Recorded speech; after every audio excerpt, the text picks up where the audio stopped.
house, right? No, I'm not. And you're not going to come in here demanding money from me. How would you? Customers usually go through several stages when they hear that their item's not as valuable as they thought. The first is disbelief, followed by denial, anger, and even assault. In this video, we see a woman who assaults a security guard. Another insults and body shames Ashley, and one almost takes a swing at Les. The thing all these people have in common is that they were shocked at the real value of their item. Yes, ma'am.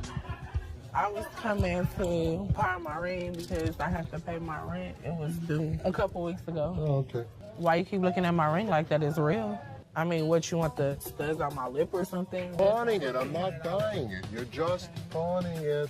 You want to pawn it? Keep control of herself? I don't know. She's lucky. My security staff didn't. There's never a shortage of people who don't know their item is fake. The truth makes this woman explode at Les, but she never stands a chance because Les has backup.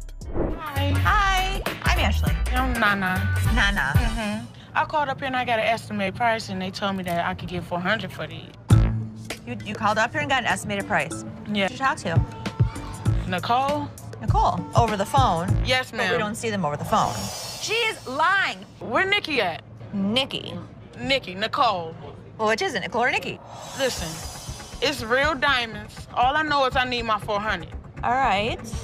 I'm looking at the diamonds, and I know right off the bat the weight is just not gonna make it. I know I am not gonna be able to help her. I can do 185. No, I'm not. And you're not gonna come in here demanding money from me. Yeah, because that's what I called for. Nikki! What? No, Nikki! She all of a sudden darted away from me, started screaming for Nikki. It was like a bat out of hell. A customer comes in to pawn her jewelry, but she's not ready for what Ashley has to say about it. Excuse me. Nikki! First of all, you're not gonna scream in my store. No, first of all, you're not going to walk up on me either. This is Nikki, and And they told me that they was going to give me $400. oh, so look at And these now they telling me because- that I got money and I need it now. Don't you No, dare. Dad, I need my money right now. I don't know what this chick was talking about. She was very confused, but I know one thing for certain. Nana needed to go. You like that? Well, you disrespected me in my store. And don't you? Okay. Everybody in this yard. Joe. Yard. Okay, have a good day. And kiss me. Keep walking. Bye. Nana. Give me a headache. Nana's smart enough to leave before security throws her out, but she makes sure that she's got the last word. Orange Bowl ring. I decided to come to the pawn shop today to sell my Penn State Orange Bowl ring from 1973. This individual then brought in an Orange Bowl ring from Penn State in 1973. He was in the shop trying to sell it since he needed the money for upgrading his house, and he reasoned that it must be valued at least $1,500. Where'd you get this?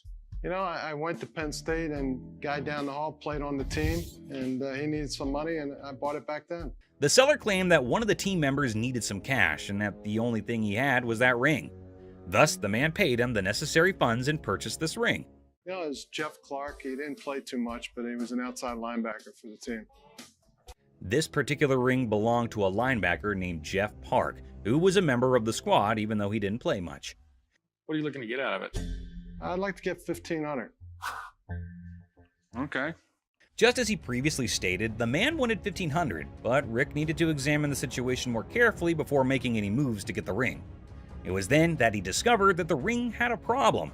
The price is reasonable, but it's illegal for me to buy or sell anything when any identifying mark has been removed on an item. The ring was cool, but it was also reasonably priced considering that the engraving makes it completely identifiable. It was no longer lawful for Rick to purchase or sell this ring after the engravings were taken out. I'd be more than happy to buy it off you for $1,500. Problem is, it's like buying a car without a VIN number. The seller was a little confused as to how the removal of a few inscriptions might make the ring illegal to purchase or sell. As a result, Rick and Corey had to thoroughly explain everything to him and let him know that despite their best efforts, they're unable to handle it. All right, dude. Okay. Sorry, I couldn't do nothing with it. Okay. I know 1,001 people I could have sold this ring to and made it. A fake bill. I have some political memorabilia, the Secret Service ID for J. Howard McGrath, Attorney General of the United States. This individual entered the pawn shop with a $10 bill that had several signatures on it, a White House pass, and several Secret Service IDs. He estimated 1,000 figures for each of these items, But before beginning to negotiate, Rick needed to learn more about them. He was the chairman of the Democratic National Committee when Truman ran for president. Rick was prepared to strike a deal after briefly discussing J. Howard McGrath, the Attorney General of the United States, and how influential he was in Washington politics. But there was a small issue. You got some neat stuff here, and these three things right here, I really want to get checked out. Rick checked everything and concluded that not just the dollar that the man had brought in was counterfeit. Rick had to see the expert to find out if he could purchase the other items, since he had a hunch that doing so might be illegal. You don't want. A counterfeit bill is not legal to own. The expert said that the White House pass and the Secret Service ID were authentic and acceptable to purchase, but the fake banknote was a different thing. Thanks for coming in, Mark. Not a problem. You're the best. Appreciate it. Alrighty. Now that the expert had left, Rick was prepared to strike a deal. Aside from the fake bill, he asked the vendor what else he wanted. Yeah, I'll give you $500. Got a deal. All right, you want to write them up? Yeah, sure. The vendor left the store with the cash and the unauthorized bill after the trade was completed for $500. Hopefully he gave the Secret Service the counterfeit bill. Harley Davidson. You got any paperwork I can see on it, or? Yeah, I got the title, but can we negotiate first or something? I mean... Now, Corey's a seasoned pawnbroker, and his spidey senses tingled the moment the seller mentioned paperwork later. It wasn't the gleaming Harley Davidson that raised an eyebrow. It was the seller's insistence on negotiation first, documents on hold. See, Corey's dealt with his fair share of shady characters, and a bike like this beauty attracts all sorts. So with a polite but firm smile, Corey politely pushed back. Paperwork, he said, before we talk about the price. Standard procedure. You got any paperwork I can see on it, or? Yeah, I got the title, but can we negotiate first?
I just got this phone that I bought here like 2-3 days ago, and this don't work. The bell above the pawn shop door jangled, and in walked a man clutching a sleek black phone. He announced, smooth as silk, that this beauty was a recent purchase, now sadly broken. The camera don't work. It keeps freezing and like that. He claims that it's just too irritating to use because the phone freezes frequently and the camera doesn't function. Download a camera function? No, it clearly got a camera. Why would I have to download it? When it was questioned if he had downloaded the camera feature, he became very irate. If he's telling the truth, then why does this inspection set him off? And why was he even being questioned about getting the download? That isn't how it operates in any case. You got your receipt? No, I ain't got it with me. I ain't bring it. First of all, we don't sell it. We can decide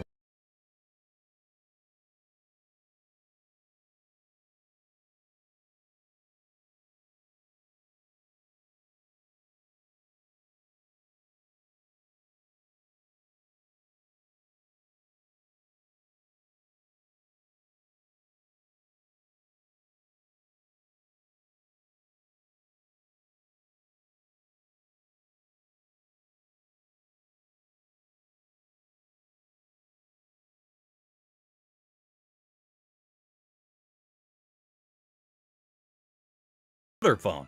If he said clearly one more time, I was going to clearly have to knock his freaking head off.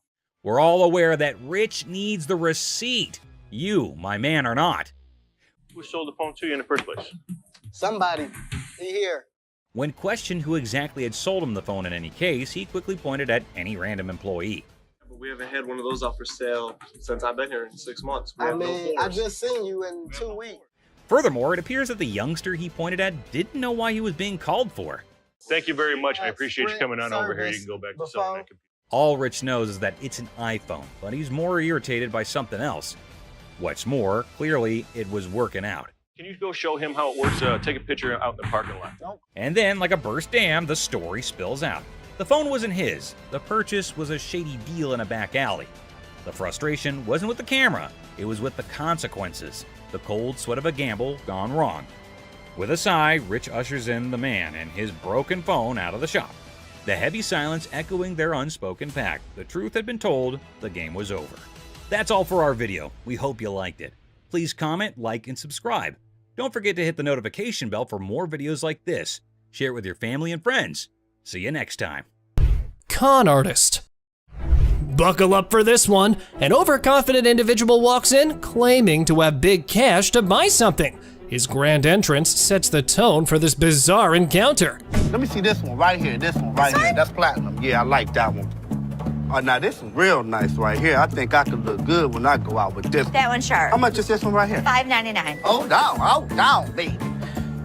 Hold on, folks, because this is one roller coaster of a ride. Our protagonist believes he's holding a fortune, enough to buy a $500 watch. It's a $2 bill. Okay, and it's worth $2,000. It's rare to find a $2 bill that got red in it. Now tell me they ain't worth $2,000. I'm about to go deaf right now. Oh, don't piss off Bugatti. This fellow insists that a humble $2 bill is worth a whopping $2,000. Give me a break.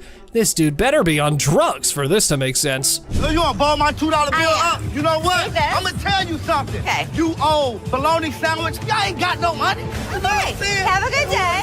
Please have Big Mouth is hungry. You're hilarious. Real funny, man. Y'all be killing me. I pine you. Gift card. In a sadistic twist, a customer enters waving a $100 bill, claiming it's for bail. Oh boy, let's see what she has on her buying list. Let me see this right here. This will be good. Okay. This one. This is really pretty. Okay. That's really pretty. It's really pretty. Good on you. That one's 100. 100. I'll take it. Okay. So this woman falls in love with an item, but you would not believe how she decides to pay off. What a classic move of pawn shop antics. It's a $100 gift card. These are not our gift cards. What would you call it? It These says are preferred customers. Right. So these are VIP cards. A gold card allows you discounts on the sales floor. You can't swipe this card and apply $100 on it. Seems like this woman had her fast one playbook already at the pawn shop. But hey, who can predict the wild escalations life throws our way, right? Somebody want to buy a preferred gift card? There's not $100 on it. There's not. I'm going to get my money. Hey, Byron, show her where the money's at. My money. He's gonna show you where the money's at. Okay, we'll walk out. I need my money. Somebody want $100? Next up, we've got this customer who had run into some financial issues that needed solving post-haste. I'm trying to get all my stuff out. So, what are you looking to do with that? I'm looking to get $100 for it to help me out. The deal was underway, but they eventually ran into their first cause for argument when the seller called this very outrageous price. What the hell is that gonna do for you? $100 will help me move my out. It'll feed my dogs if I have to, wherever I find. To the seller, $10 probably wouldn't be enough to get him the services he's hoping to enlist with the money, but that's all Seth and Les can offer. What the do you mean it's gonna be a good start? The $10 isn't gonna be. Why couldn't you do 50 for this? Because I could never get 50. Since he was being pretty rude to him, Les decided to teach him a lesson. Either you're and you're up in here disrespecting me, trying to hand my back to me. I'm not having that. No. Are you kidding me right now? Things would have stopped there if he just decided to take the doll, but what he didn't, Les dropped it, an action that wasn't well received. If I were to do this, that's disrespecting you. What the is your problem? It's pretty clear that he's not welcome at the store, and since they couldn't satisfy his needs, he should have just headed somewhere else. Pick it up. You want to treat me like a bitch? You're gonna be the bitch. Pick my up. Pick my doll up. Are you insane? Apart from the usual irate customers, the employees also have to deal with some fraudulent characters trying to rob them of their money. I need to talk to somebody. Okay. Just bought this coat here about a week ago. Riding down the road and the thing just shreds up. She placed the first hurdle this customer has to cross, the receipt. Do you have your receipt? No, isn't this receipt enough? No, it's not. I need a receipt. You just seen me here last week. They've had a lot of customers over that particular issue, so there's definitely no way his face would really stick, and even if it did, he doesn't have a receipt to back up his claims. All I want is another coat, or I want my damn money. Can't help you unless you have a receipt. How about I just take one? It's their policy, and it was set to protect, the business, just like it has now. But this dude clearly wasn't a fan, so he resorted to a somewhat drastic measure. Take one then. What do we got? Byron? What do we you got wanna here? assist this, What sir? do we got here? What's wrong? I'll take this whole damn wreck. Hold on, my man. I'll take this whole wreck. What? He's messed up with his actions. Byron managed to kick him out before he could kick up more of a fuss. What? I can't have my coat back? Walk yourself out, bro. You gonna get my coat? Bro. Get my damn coat, man. This thing's flopping in the damn you wind. know what, sir? I'm You going can She slap. Our big boy seeks an appraisal for a ring, and guess who he stumbles upon? None other than Ashley, the queen of quotes in this pawn shop. I do what I want to do. Bye. Don't be careful of me. Have a good day. Pacifier Pawn. Seth, our pawn shop hero, encounters quite the character of a customer eager to part with both a TV and a ring. But wait, what's in her mouth? I'm Seth. Oh, you cute. Yeah. So how can I help you? I'm just bringing, my TV and my ring. Trying to at least walk out with 800. Let me see your ring. That's right, lady. Our Seth here wasn't going to crack open with that pacifier or your flirting skills. How about we cut to the chase and look at the valuables? Her ring was pretty nice. It has diamonds. It's 10 karat gold. Her TV was relatively nice. You just answer my question. I said what you wanted. I know, I said I'm good. So, you need a loan or you want to sell it? Loan. Loan? About $300. You want to taste my ring? No. Or lick it? What did she just say? Well, even if the sun rises from the west, I ain't putting that in my mouth. How about we look for someone who might? Would you suck on that pacifier for $20? You can lick it. I know you want to. Yeah, you. Ready?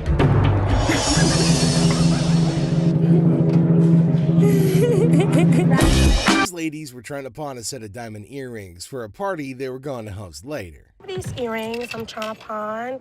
We work in a daycare. We're trying to have a pizza party for the kids. Oh, how fun. So how much money are you guys looking for today?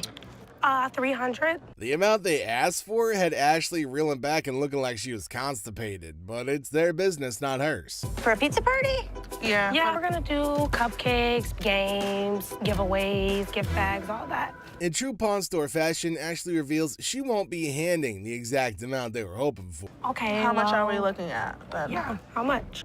So they're going to be under $30. I mean, honestly, the amount Ashley offered is a bit disappointing, and the ladies were quick to make their thoughts on that known.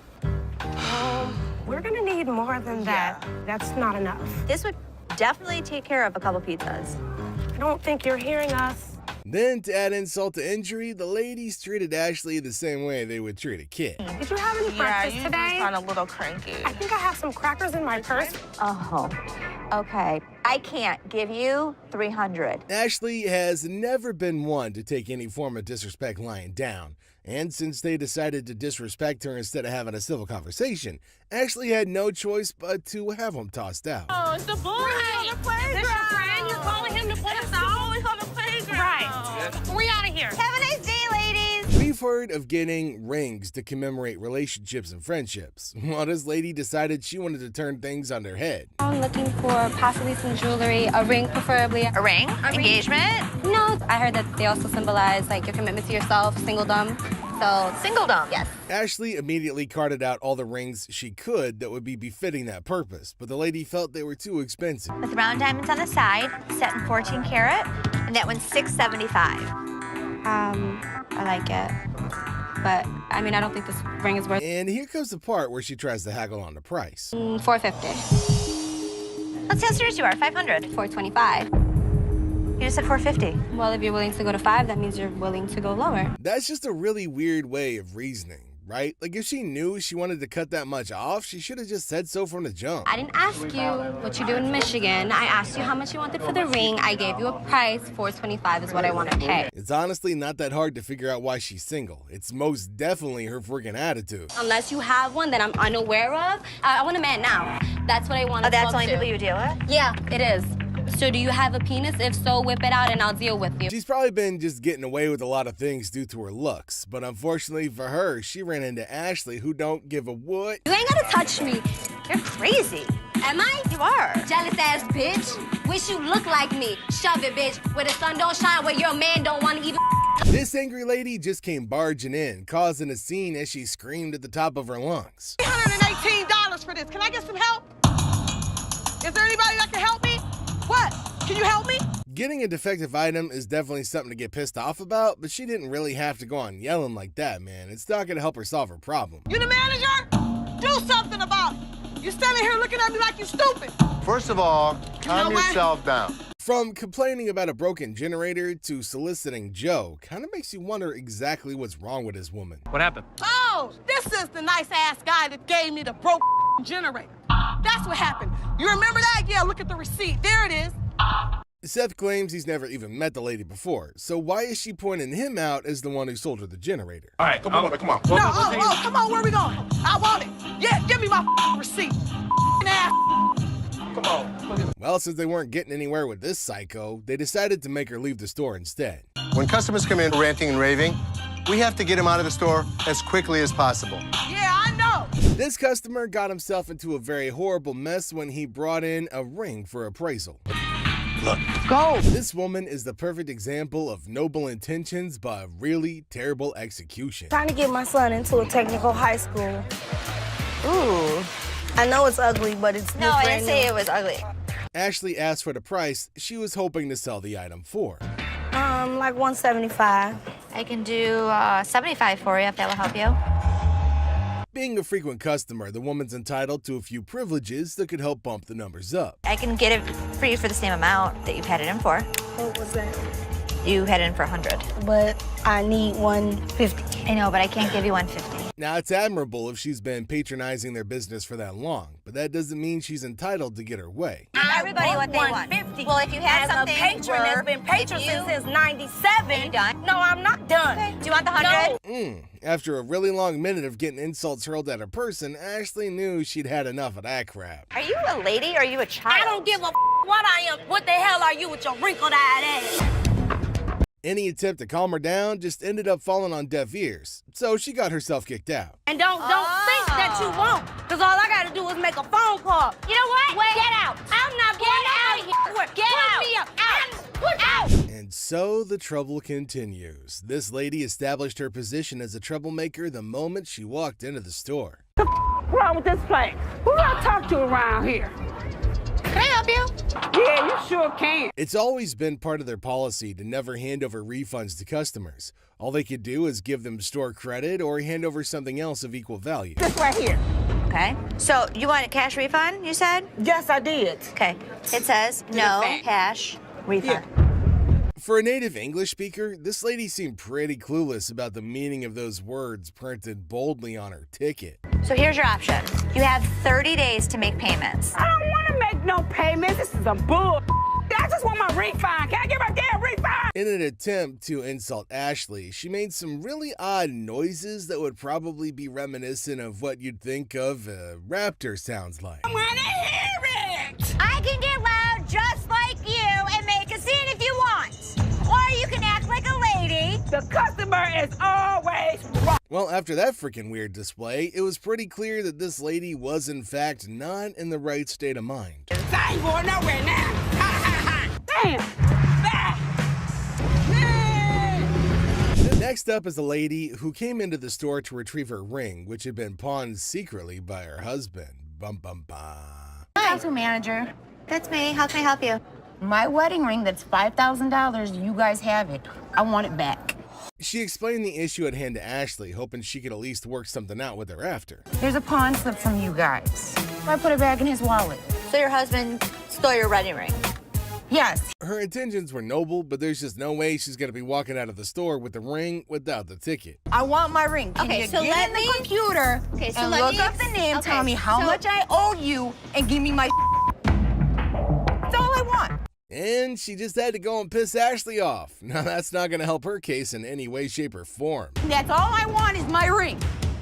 That's it. It isn't Take that hard. your pretty little feet, walk your pretty little legs out of here. Haven't had it with her and her terrible attitude, Ashley asked her security to escort her out of the store. It's time to go. I'm yours. I want to see you walk outside. Come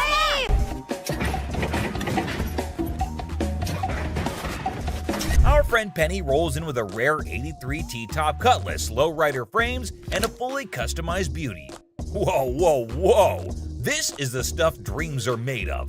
These babies are like finding a needle in a haystack these days, and you can see Seth's eyes light up with excitement. Easy there, Seth, don't get too carried away. We see all types of old cars come through the store. Does it do the four-wheel hop? It could if you wanted it to. This amazing car is decked out with 4 switches and can hop up to 72 inches in the front. And guess what? If you're up for it, it can even do a 4-wheel hop. Talk about a versatile ride. If you wanted it to, sure. It's equipped to. But it's very rare we see a tricked-out car that actually jumps off the ground. This car is the real deal, folks. It's got all the bells and whistles you could imagine. How often do you come across a fully equipped ride like this? Seth can't help but admit that it's incredibly rare to see a car that's not only fully customized, but can also jump off the ground. He can't resist showing off, telling us about the car's 4 hydraulic pumps and a whopping 14 deep cycle batteries. More batteries mean more power, right? Seth and his buddy can't resist the temptation to hop in and experience it firsthand. And let me tell you, they are having a blast.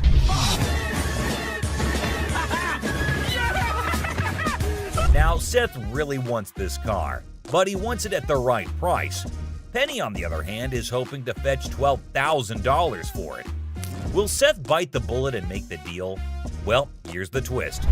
How about $4,000? Seth is only willing to dish out $4,000 for it. Whoa, talk about a huge drop. You can see the disappointment on Penny's face. He explains that he spent $4,000 just on the paint job alone. After some negotiation, Penny agrees to settle for $10,000. But Seth tries to push it further, offering $7,000. You know he wants it. It's very rare we see a tricked-out car that actually jumps off the ground. Penny, being the wise guy he is, doesn't take the deal. In the end, they part ways on good terms.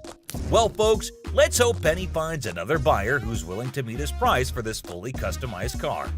It's always a thrill to see unique items like this in the pawn shop. And who knows what will come through those doors next. Stay tuned for more pawn shop adventures. But here comes another gem-filled day at Les's Pawn Shop. Who knows what other surprises await us in the future?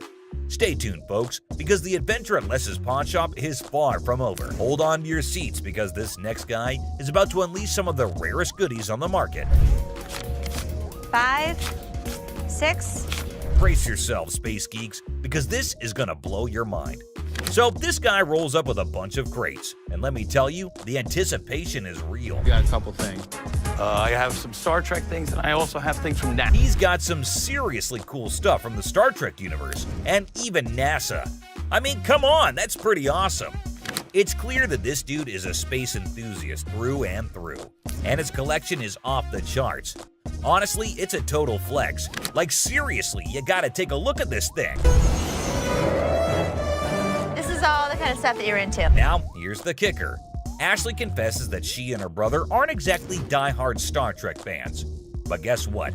Every time they get anything Star Trek related in their shop, it flies off the shelves. I'm not a Trekkie girl, my brother's not a Trekkie guy, but when we get Star Trek stuff in here, it flies off. Talk about a lucky break, huh?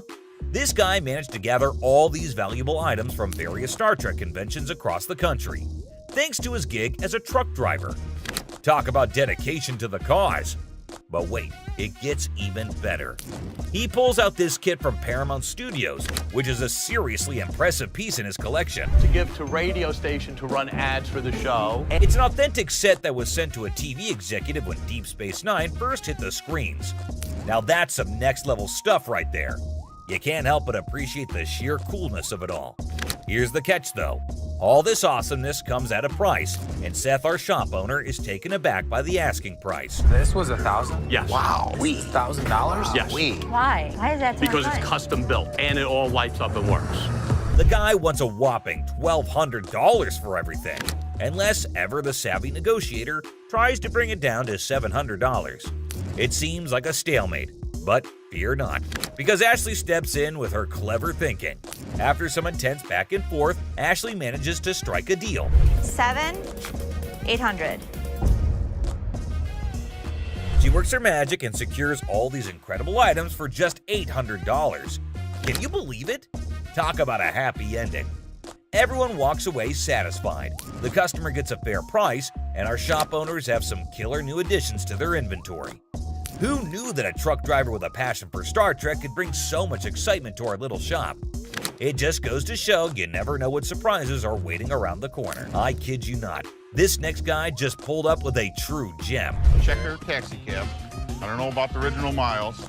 Meter still. Can you even fathom it? It's none other than a 1982 checkered cab. Whoa, now that's what I call antique. Take a gander at this beauty. It's in remarkable condition. It's evident that the owner showered this car with lots of love and care. Kudos to him. Did you call for a cab? Did you call for a cab? Now, hold on to your hats because there's more to this story.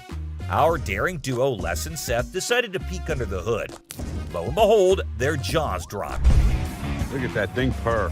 Don't you lose money because you get there quicker? And it all goes... The engine looks splendid, almost brand new. How cool is that? But wait, there's a fascinating tidbit about this cab. Back in the day, they used to write the rates right on the taxi door itself. Talk about genius! This way, the rates were fixed, making it easier to attract customers. It's a shame we don't see this kind of thoughtful detail nowadays. The door. Did you see the rates on the door? Yeah, I did. The shut up one is one I like. And guess what? This car enthusiast doesn't just have one of these incredible cabs, but a whopping total of 4. 4, my friends! And out of all his prized possessions, he decided to part ways with one and sell it to this very pawn shop. As long as the price is right and it's in good condition, we can make a profit. Boy, oh boy, Les and Seth should count their lucky stars. Now brace yourselves for the asking price. This customer is seeking a jaw-dropping $10,000. Can you believe it? Les, being the inquisitive one, questions the reason behind such a hefty sum for what seems to be a mere antique car. Sensibly, Seth suggests that the customer take the car for a spin, just to ensure everything is running smoothly. Perhaps then they'll be able to negotiate a fair price. Good thinking, Seth.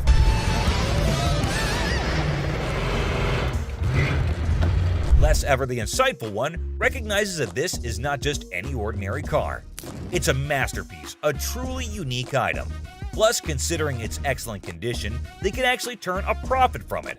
However, much to their disappointment, the customer refuses to budge below $8,500. Sadly, no deal can be made today. Nonetheless, Les wishes him luck, and we join him in hoping that the right buyer comes along for this exceptional ride.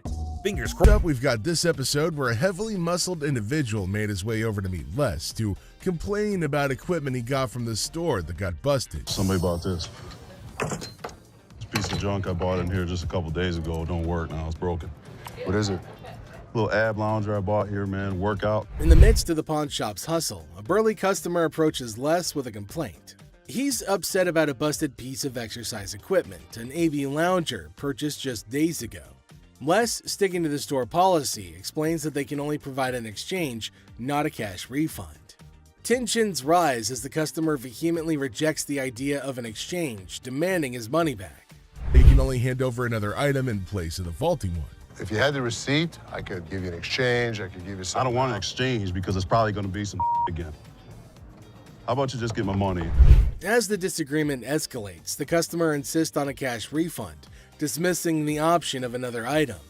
Les faces a dilemma, stuck between policy and customer satisfaction. The clash intensifies as the customer becomes forceful in his demand for a monetary refund, setting the stage for a heated confrontation. Les could match him word for word without fear. Better be some money. Or what? Or what? There's going to be a problem. How about What that? kind of... Les, accompanied by his trusty companion Byron the Snuggle Bear, stands his ground. The customer challenges Les with threats of problems if he doesn't comply. Unfazed, Les maintains his position, asserting that the store's policy is non-negotiable. The heir becomes charged with confrontation as both parties refuse to back down. I don't need food. As things got super heated between Les and the customer, Byron tried to step in to calm the man down. As the situation reaches a boiling point, Les and the customer engage in a verbal showdown. The customer grows increasingly forceful and Les warns against physical contact. Byron attempts to mediate and calm the customer, but his intervention takes an unexpected turn, adding a new layer of tension to the already heated exchange. Really? The confrontation takes a risky turn when the customer, ignoring Les's warnings, attempts physical contact. Byron, in a misguided attempt to intervene, escalates the situation further. Les stands firm, refusing to be intimidated while tensions continue to rise. Les questions a man's marriage. Les uses a customer's words against her. There's trouble in the office, but Les reminds Seth that he's the boss. Les kicks off the day questioning a man's marriage, using customers' words against her. Trouble brews in the office, but Les asserts his authority as the boss, teaching a disrespectful man a memorable lesson. Les shows that he's not just a pawnbroker, baby. He's a boss in control. Here are savage Les Gold moments. It looks like Les is more interested in this man's marriage than his business. Les woke up this morning with the urge to roast someone, and of all the people he could roast, he picked this guy. Things take an unexpected turn. Now, in a surprising twist, Les dives into the man's marriage, leaving everybody shocked. Les humorously challenges the man's absurd scenario, roasting him in a way that only Les can. The man's attempt to buy an anniversary present with his wife's jewelry backfires, adding a touch of humor to the pawn shop drama. Get a watch for my wife's anniversary. Oh, it's not your anniversary too? Well, yeah, it is mine too. How many years you been together? 25 years. Oh, okay. How many good ones? So how did you get these? Well, we were going through some of her jewelry. She said this belonged to my grandmother. They're not real. Les posts a customer's watch request, questioning the authenticity of the jewelry. Unfazed, Les detects the fake and confronts the customer's peculiar anniversary gift plan. The customer tries to defend himself, but Les, in his signature style, keeps it real and uncovers the truth behind the fake jewelry. And hold on a second. How come the old man wants to buy his wife an anniversary present with her own jewelry? That is one hell of a ridiculous scenario. What this man could have done at this moment is leave. But nope, some of these customers love to start drama. This is older than both of us. It probably is. But it was fake when it was made, and it's still fake. Les faces a customer who crosses the line, insulting his family. For the first time, Les takes matters into his own hands, delivering a stern warning. The tension rises as Les draws the line, showcasing a side of him that won't tolerate disrespect towards his loved ones. And? Okay, I've seen your wife. Listen, mother, there's two things you don't talk about. What's that? My wife and my family. Oh, so here's the deal. For a moment, we thought... Two of you. Here's the deal. Get out of here. Two of you. I'll hurt you guys so bad. Sure you will. Better get in front. Sure you will. In a final showdown, Les lays down the law. With no patience left, he kicks the disrespectful customers out, warning them of dire consequences if they return. Les reveals his savage side, making it clear that disrespecting his family won't be tolerated under any circumstances. Hello, how are you doing today? I'm good. How are you, sir? That's good. I want to pawn this TV. I can go 100. Excuse me? So here's a guy who wants $400 on a $200 TV. What the is he thinking? People can help me move my stuff back in my mother's house. 100 is not going to do, sir. I need more than that. But I can't give you more. See, it's a used TV. A young man enters the pawn shop seeking to pawn a TV for $400. Les, the owner, declines the initial offer and counteroffers $100. The guy, explaining his need to move back to his mom's house, expresses that $100 won't be sufficient for his situation. You know, I have to get away. You see this? He did this last night. What did he do to you last night? He beat me up last night. You clearly don't see that. See, you know what? You about to cause me to lose my mother temper. I try to give him the benefit of the doubt. I thought he had nice skin. He didn't have any bruises on him. I don't need to call security. You don't need to call them. What The guy made up a story about daily abuse from his roommate, seeking empathy to pawn the TV for his escape. Les remained skeptical, noting the absence of visible bruises, praising the boy's clear skin. In response, the boy, feeling cornered, requests the involvement of security, hinting at a potential dramatic turn of events. you gonna do? What, you from Africa? Oh, okay. Anyway, like I said, can you give me the 400 you paid? We sell them for two. Hold on. Y'all. Thank so much. Fred. Have a nice day. You. Thank you. You better lucky I'm gonna throw this big mother at you. Up. Where is my key? Les, trying to find a middle ground, offers $125, but the boy declines and insists on calling the guards. Les, unfazed, reveals the presence of the guard behind the boy. The situation ends with the boy taking the TV and leaving the pawn shop without the need for additional security intervention. How much your fat ass take it off? The you work here, ain't you getting paid to do this? I look like a butler to you. I don't give a my gonna come in here and get this motherfucker. You better. His big ass gonna beat your little ass, fat bitch. Him and what army? Motherfucker, come from behind this counter. A tense situation arises as a black woman directs angry shouts at a guard. The guard, responding defensively, questions her, asking if he appears to be a butler in a moment of unexpected confrontation. You get back here. Your big ass on my way. Get this motherfucking speaker and take it outside. You want me to stop? Take the You brought it in. You're gonna take it out.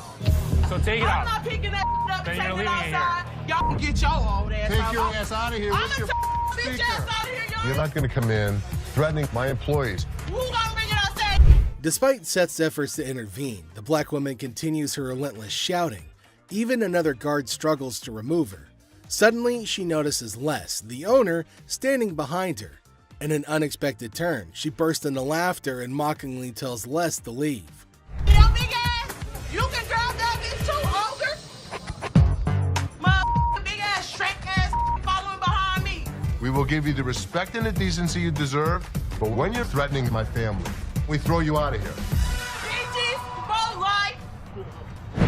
Taking matters into her own hands, the woman starts leaving, dubbing the guards as Shrek on her way out.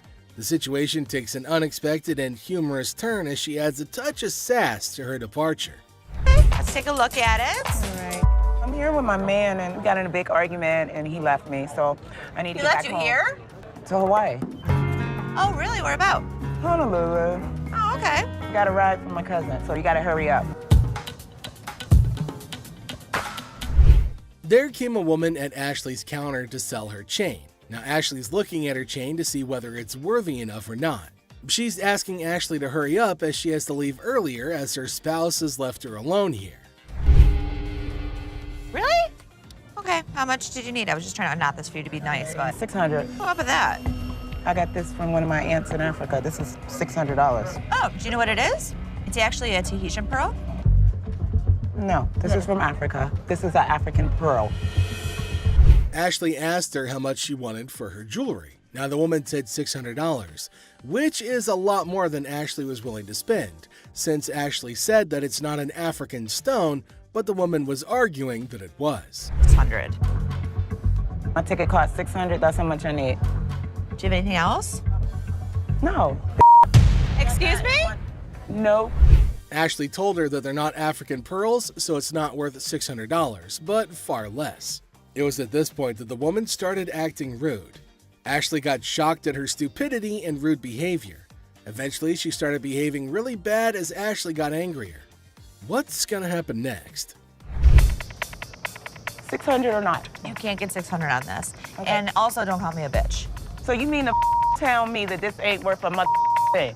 That's not what I said. It could be worth something. Okay, can I get $5.99? No. Some kind of problem? Okay. Exactly. Can I get $600 No, you or can't not? get anything. Okay, You I get can't talk to her like this. You can't get- Oh, I left you now. Bitch, you don't know why. She then warned Ashley to pay her the money for the necklace, but Ashley refused and told her to get out. But this lady wasn't listening. She was continuously bullying and harassing Ashley. Security arrived in the nick of time to help protect Ashley. They asked about what was the matter, and after finding out about the woman resisting and having a hard time with Ashley, they decided it was probably time to get her to leave, which led to more screaming and shouting and yelling. I'm not leaving no place. Yes, you are. Oh, no. All right. Oh, yes, All you are. What are you gonna do? I'll kiss my... Honey, you don't have that kind of money. All right. You. All of y'all. Bitch. If you want some help, talk to us like a human being. Outside. I'm leaving. Aloha. Who the they think they is? Them. which then caused the more security guards to get her out of the shop. But she kept on yelling. The lady would not stop with the screaming and the shouting.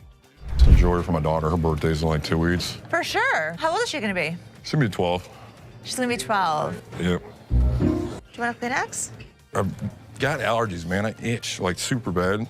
I'm not picking it, I promise. Okay. We have a heart one that's really pretty. Can I see it? There came a man to Ashley asking for something to buy for his daughter. Now, he inferred that she's about 12 years old and he wants something interesting for her. But he's constantly picking his nose, which was making Ashley cringe. He's not stopping from doing such cryptic things, but he's constantly doing it in public. Ashley asked him to let her know if there was something he was interested in buying for his daughter. Look at it. How much you want to spend? Like 100, 150, but 75. can I touch it though? That's bull. I was charging him like $75 on this watch just to give him a deal so he didn't have to touch it with his snotty hands. Can I see the sanitizer for a second?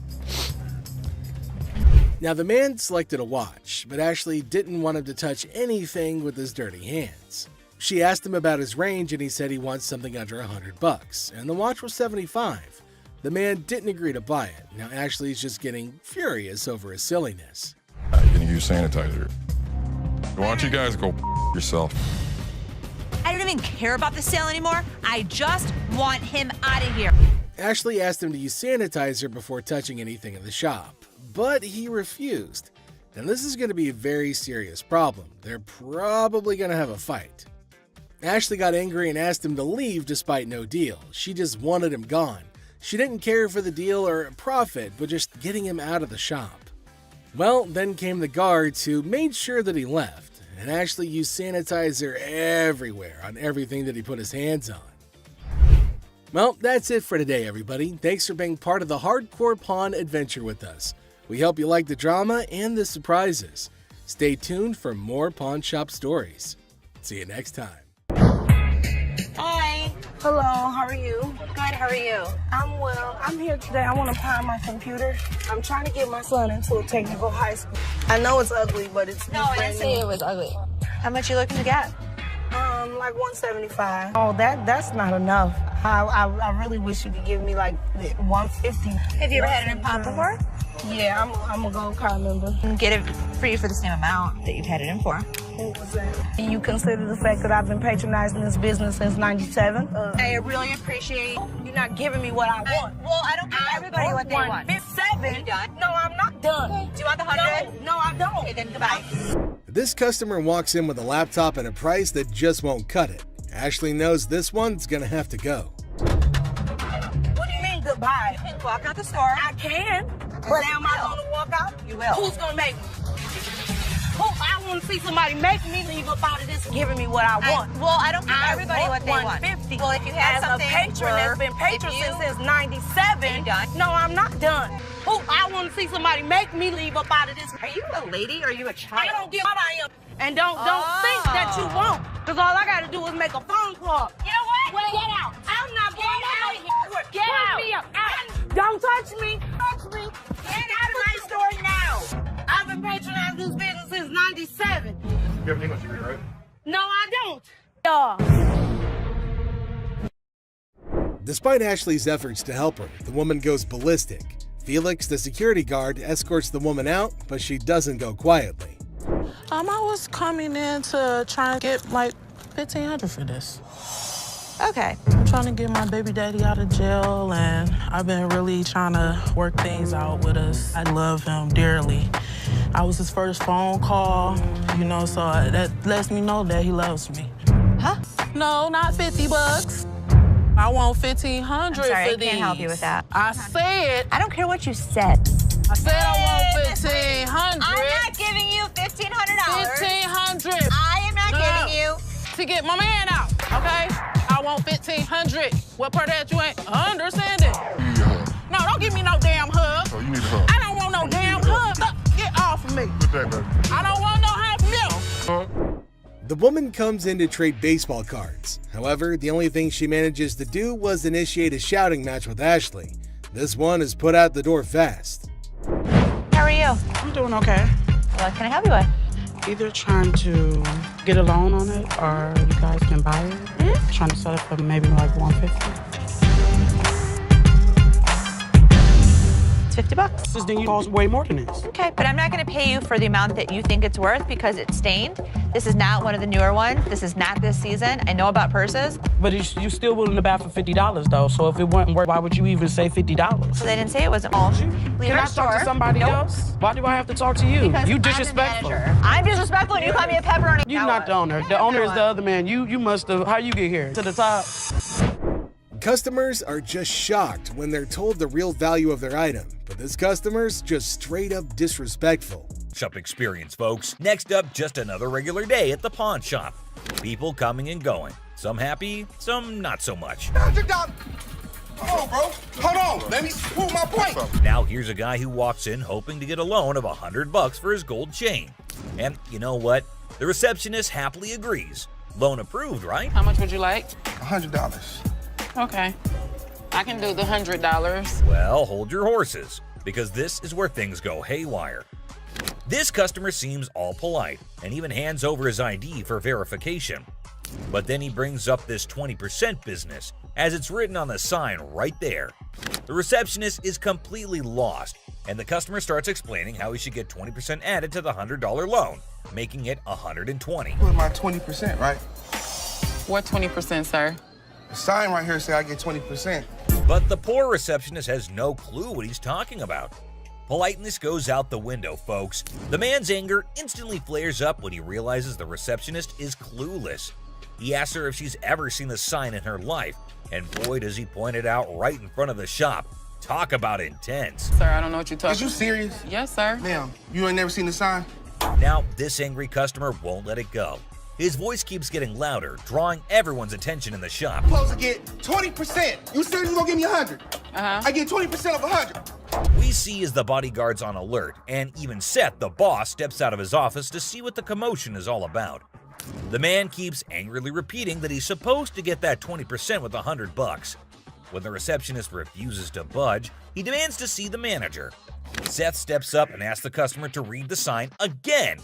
He patiently explains what it actually means. At another pawn shop, bring me in the ticket, and when you take it out of that pawn shop, I'll give you 20. But does our furious customer listen?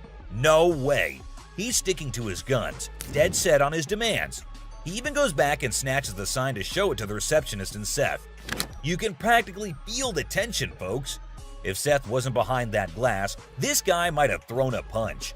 Clearly, he's not thinking straight. That's when the bodyguard steps in and takes the sign away from him. Hey, straight up. My man, let us go. Let us go. 20%. The angry customer doesn't even give Seth a chance to explain. Oh boy, talk about rage blinding a person. This irate customer keeps shouting in the shop, demanding his 20%, hoping someone will back him up. Sir. Why? Well, because you're false advertising. I guess you think I can. You're not letting. But here's where things escalate. This customer challenges Seth to step out of his glass office and face him like a man. Whoa, the temperature's rising in here. But Seth's having none of it. He tells him to get out since he's causing a ruckus. And you know what happens next? He gets escorted out by the bodyguard. And get this, he tries to take the sign with him. I'm getting something out there, bro. I'm you down for the sign, my man. I'm about to take you down. Gotta admit, that's a bit hilarious. But the bodyguard quickly snatches it back, and the customer keeps cursing as he leaves the shop. But wait, there's more. To show his anger, this guy grabs a harmless plant and throws it on the ground. $20 worth right there, bitches. Oh, man. What did the plant do to him? Seriously, what did the plant ever do to you, man? And off he angrily storms away. It's never a dull day around here, is it? This next lady has real poor luck, but it does not excuse her behavior. Wait, man. The door's right there. Have a good day. Because you got a big dude, you think you hot? So this lady storms into the store demanding her stuff back, which happens to be just 2 TVs. The receptionist asks her for some ID and tickets as proof, but this lady is completely clueless. I need your ID or the tickets. My what? She doesn't have any of those things, and here comes the shocker.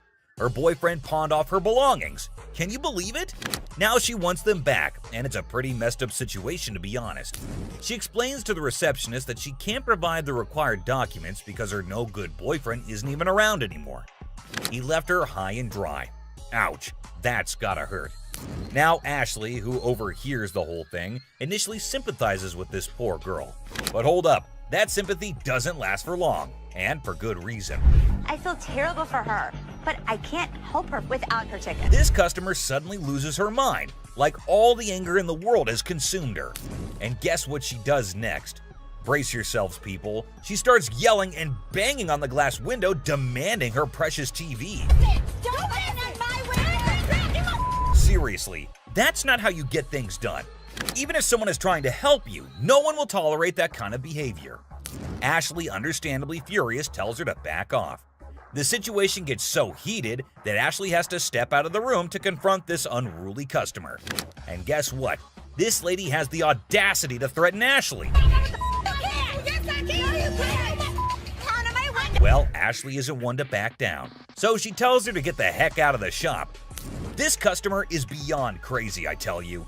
It seems like she had a truckload of problems even before she set foot in the store. What? I dare you. Now, the bodyguard steps in to escort her out, but oh boy, this girl goes on a rampage. She knocks over everything in her path, completely enraged. Come on, girl, you seriously need to chill out. Bye! What? I can't leave! Finally, they manage to get her out of the shop, but you won't believe what happens next. Unlike the previous guy who threw a plant, this woman tries not once, not twice, but 3 freaking times to break back into the store. I mean, seriously, woman, get a grip on yourself. This is just embarrassing for everyone involved. But damn it, we're not your local psychologist neither. Even the bodyguard has had enough at this point, and he can only imagine what kind of crazy exchange must have taken place. Man, oh man, what a wild scene that must have been. This next guy is the most polite guy you'll see, but things take an interesting turn. I'm trying to help you solve your issue. Something urgently to scrape together enough cash to cover his rent. Now that's a tough spot to be in, right? Enter Ashley, a real gem of a person. She genuinely empathized with this guy and offered a helping hand. So the dude decides to sell his late grandma's ring, thinking it's made of real gold and worth a fortune. Ashley, being the responsible gal she is, takes a good look at the ring to verify its authenticity. And guess what? It's not the real deal, folks. It's as fake as a knockoff Rolex. But oh boy, this suggestion hit a nerve. He starts acting all weird and uncooperative, throwing a tantrum. TV. You can pawn your TV. What the I look like? Now, here's where things get intense. He demands his ring back and starts searching for someone else to deal with. I'm trying to do whatever I can to help him. This not making no sense. And acting all erratic. It's honestly a bit scary, folks. And on her face, trying to belittle her. And get this, he's not even listening. Lower your voice. Don't Lower your tell voice. me Lower what your to do. voice. Don't Lower your put your- voice. He's busy with his threats, making Ashley's job even harder. But our girl Ashley, bless her heart, stands her ground like a champ. But wait for it, folks. Here comes the jaw-dropping twist. Out of nowhere, a hero emerges. My face. Lower your Don't voice. put your You got finger me. in No, you got me.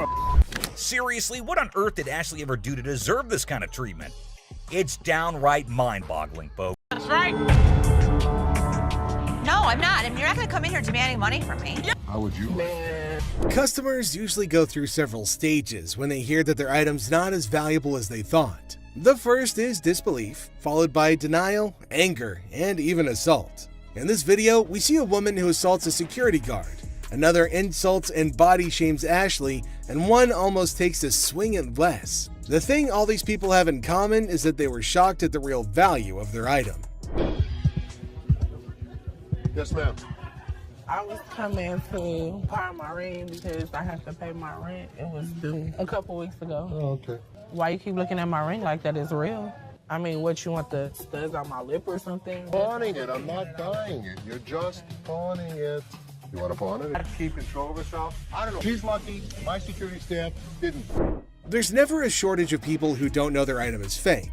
The truth makes this woman explode at Les, but she never stands a chance because Les has backup. Hi. I'm Ashley. I'm Nana. Nana. I called up here and I got an estimate price and they told me that I could get $400 for these. You called up here and got an estimated price. Yeah. Who did you talk to? Nicole? Nicole. Over the phone. Yes, But ma'am. we don't see them over the phone. She is lying. Where Nikki at? Nikki. Nikki, Nicole. Well, which is it, Nicole or Nikki? Listen, it's real diamonds. All I know is I need my 400. All right. I'm looking at the diamonds, and I know right off the bat the weight is just not gonna make it. I know I am not gonna be able to help her. I can do 185. No, I'm not. I mean, you're not gonna come in here demanding money from me. Yeah, because that's what I called for. Nikki! What? No, Nikki! She all of a sudden darted away from me, started screaming for Nikki. It was like a bat out of hell. A customer comes in to pawn her jewelry, but she's not ready for what Ashley has to say about it. Excuse me. Nikki! First of all, you're not gonna scream in my store. Well, first of all, you're not gonna walk up on me either. This is Nikki, and they told me that they were gonna give me $400. Oh, so look at and now they telling me that I have money and I need it now. Don't you? No, Dad, I need my money right now. I don't know what this chick was talking about. She was very confused, but I know one thing for certain. Nana needed to go.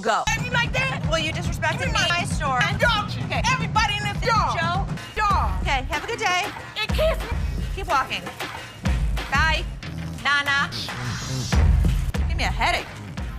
Nana's smart enough to leave before security throws her out, but she makes sure that she's got the last word. Hi. Hello, how are you? Good, how are you? I'm well. I'm here today. I want to pawn my computer.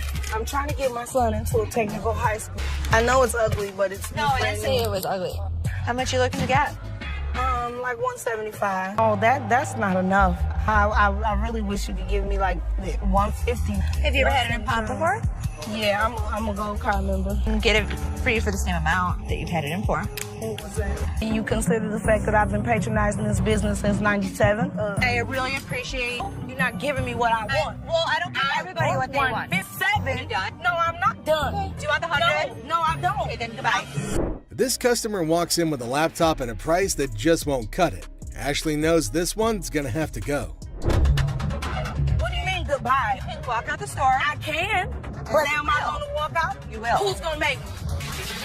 I want to see somebody make me leave up out of this giving me what I want. I don't give everybody what they want. 150. Well, if you had As something a patron that's been patron since '97. You done? No, I'm not done. I want to see somebody make me leave up out of this. Are you a lady or are you a child? I don't give what I am. And don't think that you won't. Because all I got to do is make a phone call. You know what? Well, get out. I'm not going out of here. Get out. Me up. Don't touch me. Touch me. Get out of my store now. I've been patronizing this business since '97. You have an English degree, right? No, I don't. Despite Ashley's efforts to help her, the woman goes ballistic. Felix, the security guard, escorts the woman out, but she doesn't go quietly. I was coming in to try and get like $1,500 for this. Okay. I'm trying to get my baby daddy out of jail, and I've been really trying to work things out with us. I love him dearly. I was his first phone call, you know, so that lets me know that he loves me. Huh? No, not $50. I want $1,500 I'm sorry, for I these. can't help you with that. I said. I don't care what you said. I said I want $1,500. I'm not giving you $1,500. $1,500. I am not giving you. To get my man out, okay? I want $1,500. What part of that you ain't understanding? You need a hug. No, don't give me no damn hug. Oh, you need a hug. I don't want no damn hug. Get off of me. Good day, baby. I don't want no hug from you. The woman comes in to trade baseball cards. However, the only thing she manages to do was initiate a shouting match with Ashley. This one is put out the door fast. How are you? I'm doing okay. What can I help you with? Either trying to get a loan on it or you guys can buy it. Mm-hmm. Trying to sell it for maybe like $150. It's $50. Then you cost way more than this. Okay, but I'm not going to pay you for the amount that you think it's worth because it's stained.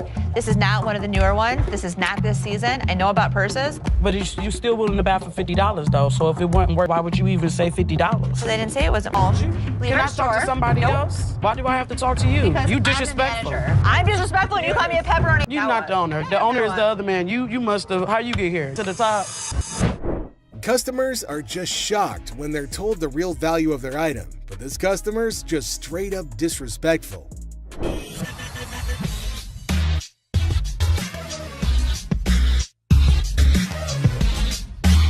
How much you want to spend?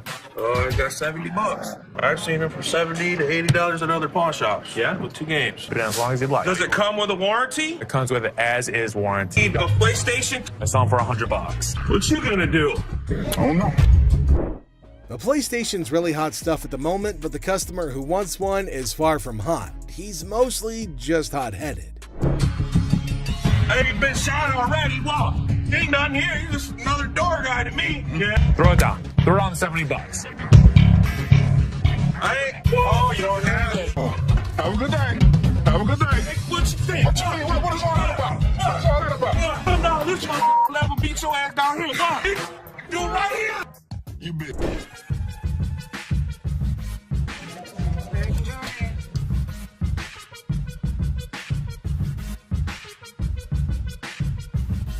They're not real. What? No, these is real. Look, when you hold up to the light, ding, you hear that? Ding, that's the diamond sound. Don't you think I would offer you money for them? No, I know what this is. Why your big ass standing here? What the you want? So you can give me my $300. Whatever, told me my ass haters. Bye. Have a nice day. The next customer is a lady with diamonds from her fiance, or so she thinks. Les breaks the bad news to the lady, but she's got a hard time accepting the facts. Hello. Hi. Can I help you? If I'm trying to pawn this, 35 millimeter, right? yeah, How much are you looking for? just about $30. Got my baby's birthday coming up and just need a couple of extra dollars to help out. Stuff situated for him. What do you have planned? For his birthday? Mm-hmm.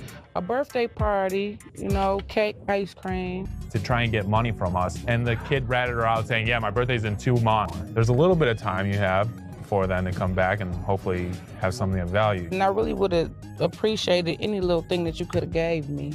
10 years ago. This is some bull because y'all could have took this camera. You could have gave me $30.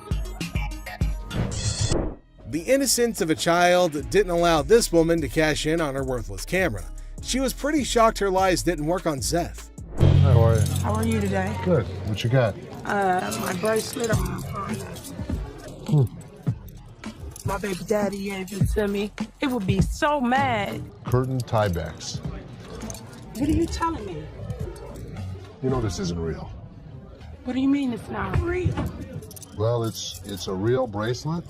You know what? It's a real, listen, okay, fine. You're fair enough. probably Don't right. trip, okay? Don't trip. I'm about to call him right now. Sometimes people get presents, and sometimes when they get their presents, the people that give it to them tell them a lie. He said this bracelet costs $500. It would be more What are you talking about? He's Anywhere. lying to you. Baby, did you give me some fake gold? Did you give me some fake gold? Really? Did you give me fake gold?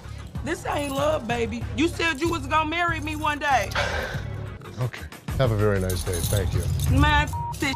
What the is you talking about? Have a nice day. I have a nice day when Okay, you then give me don't some have nice service. Right? You know what, y'all? I'm about to take it to a real jewelry store that knows something. That's what I'm gonna do. The amount of men who give their women fake jewelry in Detroit is absolutely crazy. This woman is shocked, betrayed, and angry when she learns the real value of her jewelry.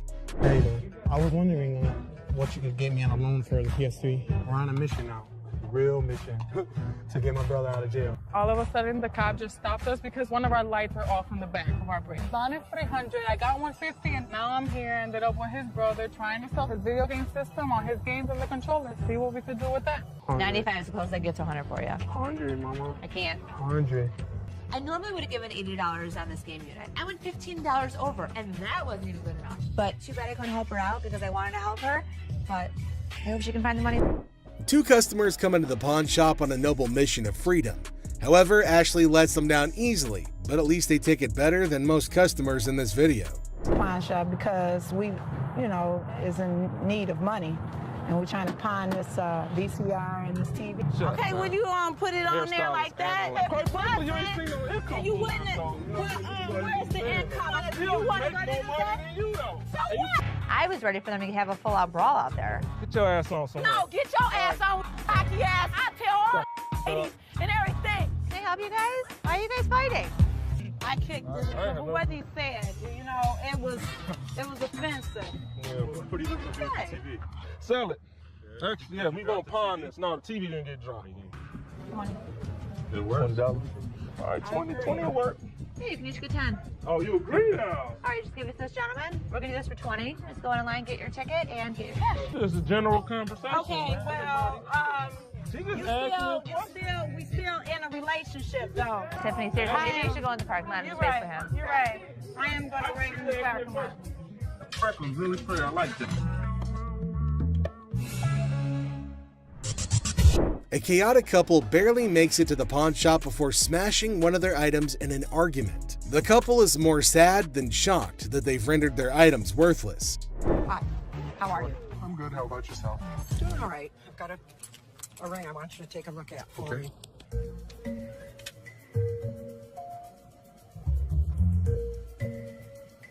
You know what it is? They're diamonds. They're not diamonds. That's cubic zirconium and silver. Okay. I'm not interested. I know what this is. I'm telling you, I can't give you any money for it. I know it has value, and I'm really, really upset right now. So, I've worked for an attorney. I know my rights. Don't touch me. You're an idiot. You're an idiot. Oh yeah. What a gentleman you are. Anybody? Woman, what? Get me out of here. Get away. 4 times she hit me. Randy, 4 times? Why would I not give her money if it was worth it? I thought you were smiling when she was doing that. This woman can't believe her diamonds are actually not diamonds. If you like seeing angry senior citizens, then this grandma's got you covered like a quilt. So, I'm here to sell my yays and stuff. Okay. Cartier. I paid $5,300. For these? Yeah, I overpaid. Uh-huh. They're fashion designer glasses. Really cool gold diamonds. For those particular frames, there's a huge demand, but not for that price. How much you want for these? The lowest I'll take probably like 40 for it. All right, give me 35. You give me 35? 1,000. What you mean? You making too much money now. I sell this stuff cheap, man.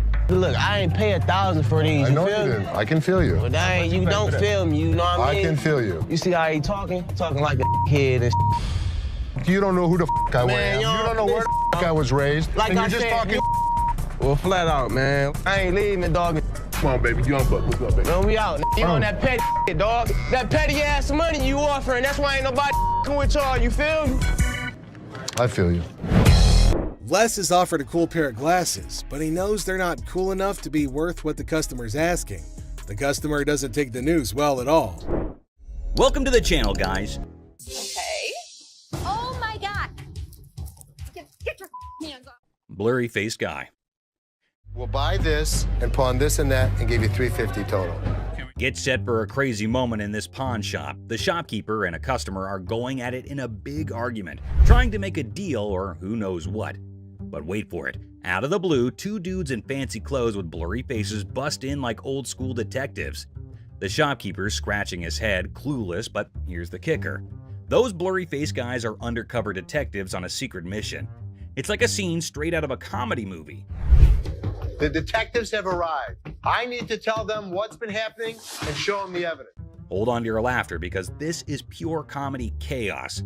The second those detectives waltz in, the shopkeeper's freaking out like he's been caught selling magical beans or who knows what.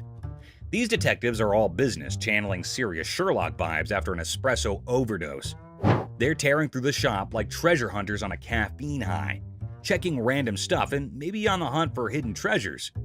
Meanwhile, the poor shopkeeper's sweating bullets, desperately trying to keep his cool. It's like a real-life comedy suspense show unfolding before your eyes.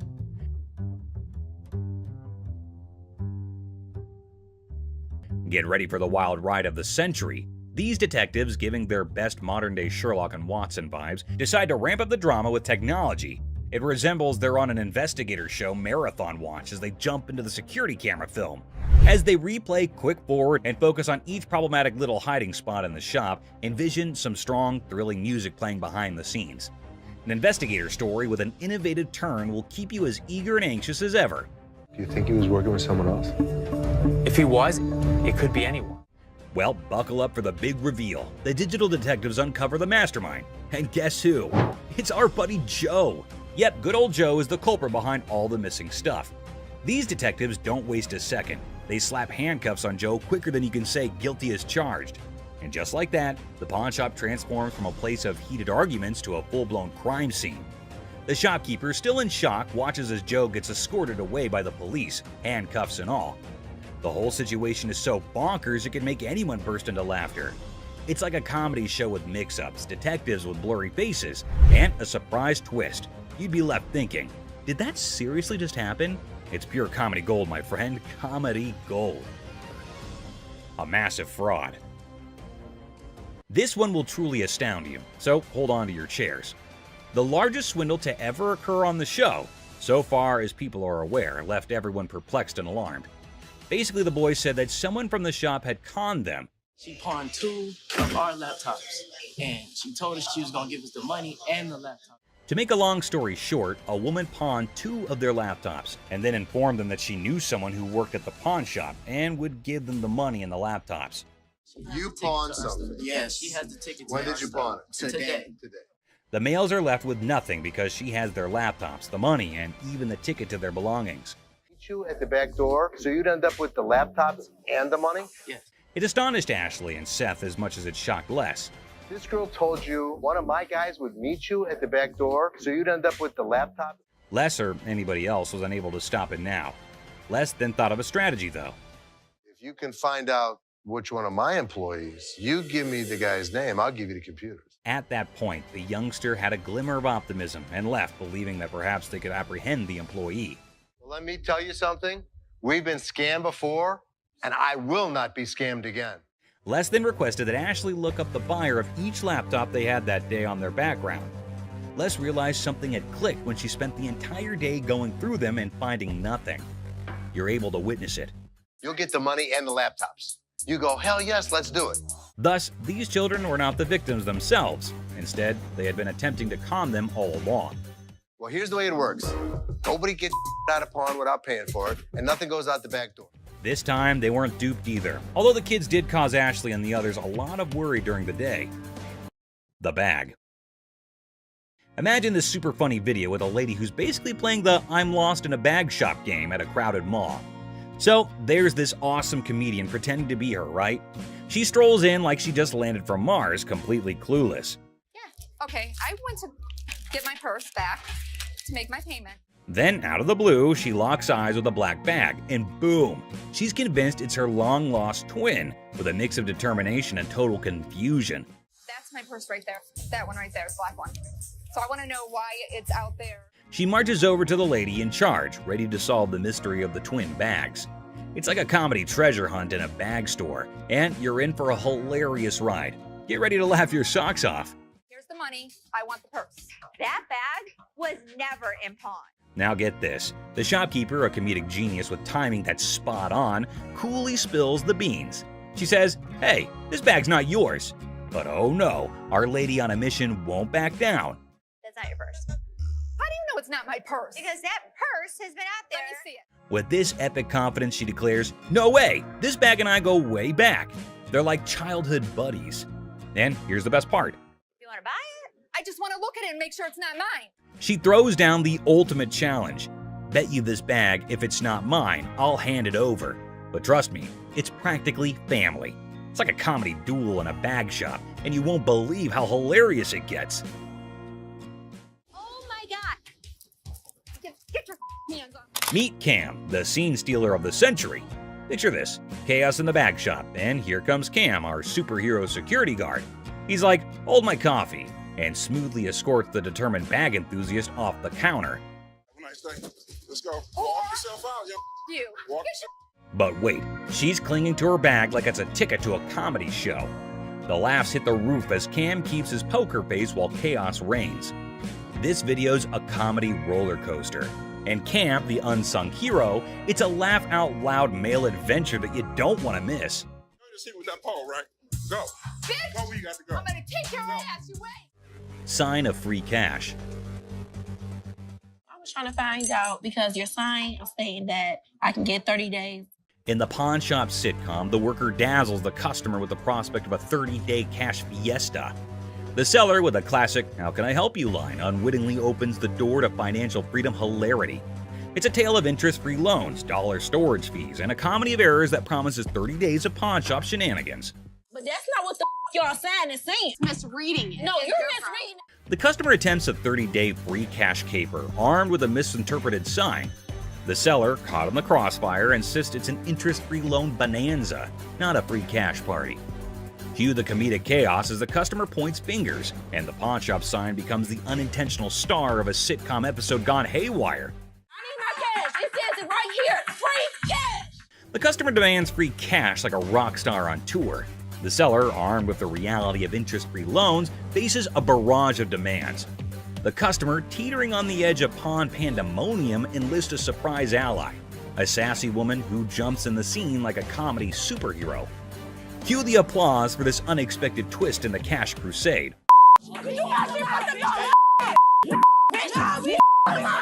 In the side-splitting aftermath, the pawn shop saga spills into the parking lot, where the customer and seller engage in a hilariously awkward brawl. Amidst a flurry of ass cracks and elbows, the spectacle unfolds, leaving the bystanders in stitches. The door slams and the customer vows a dramatic return with an unforgettable "I'll be back" exit line. Comedy gold in the pawn shop arena. Antique computers. Got some equipment here. Yeah.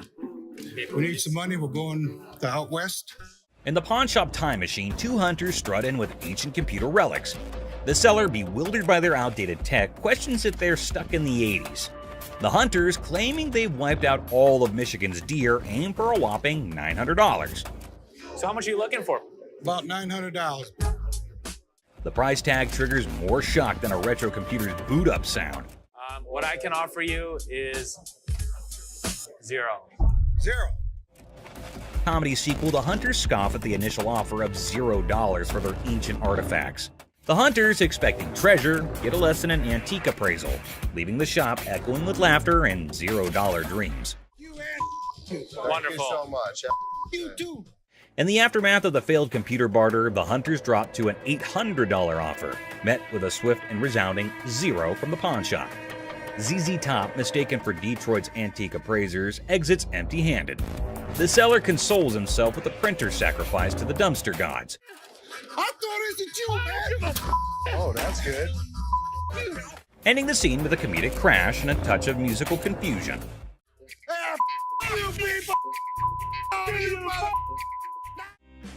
Plump man. In Hardcore Pawn, Les Gold faces off with a cheerful, plump customer aiming to sell a watch for his wife's anniversary. Les, ever witty, discovers it's their anniversary too. The old man deadpans 25 years, prompting Les to hilariously inquire, "How many happy years, man?" Laughter ensues in this pawn shop comedy. Too bad the shopkeeper shuts it down quicker than a bad punchline, not willing to spend a dime on what he thinks is a phony watch. Talk about a comedy of errors in the pawn shop. It's fake. I'm not interested. Let me see what you got in watches and take. Now brace yourself for the ultimate comedy meltdown.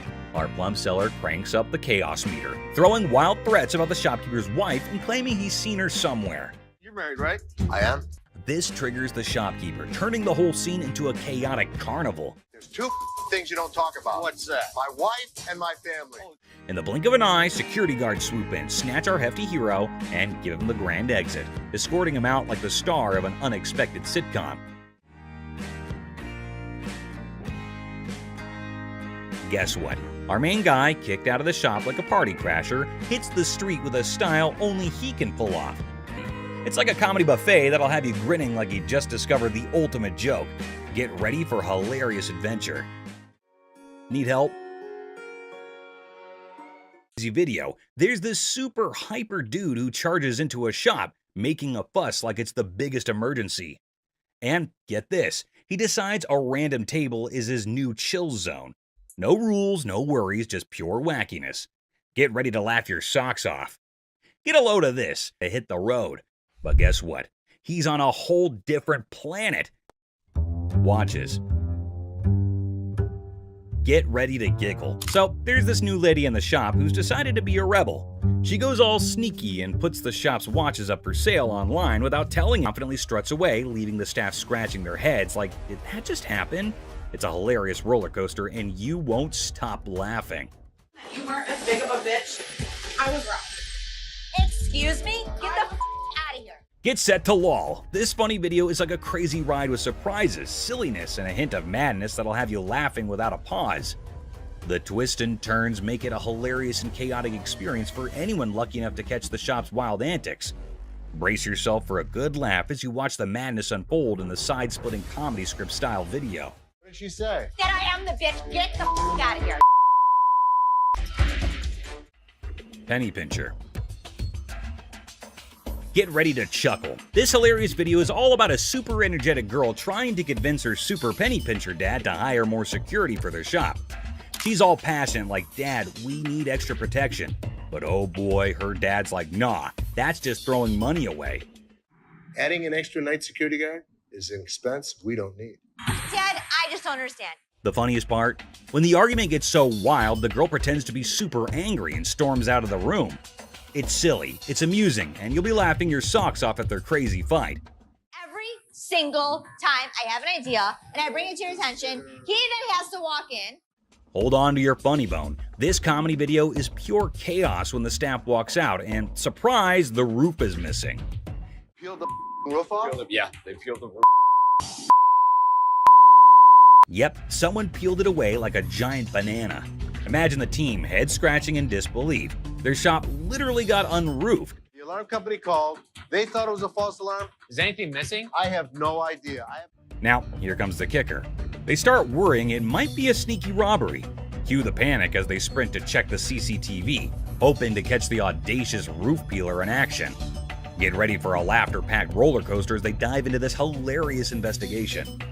Get ready to laugh in this super funny video. They got 2 guys. So they get through the internet room, jump in. The staff at a quirky shop freaks out when they find out someone peeled off the roof for a supposed robbery. Total chaos, right? So they go all detective and check the CCTV footage. But wait for it. Turns out, not 1, not 2, but 3 guys break in. And here's the kicker. Looks like they grabbed the coat right there and then out. So these guys could have been part of a 3-man team. One of them ends up hiding inside the fridge. It's like a comedy show gone wild, leaving the staff scratching their heads and everyone else in stitches.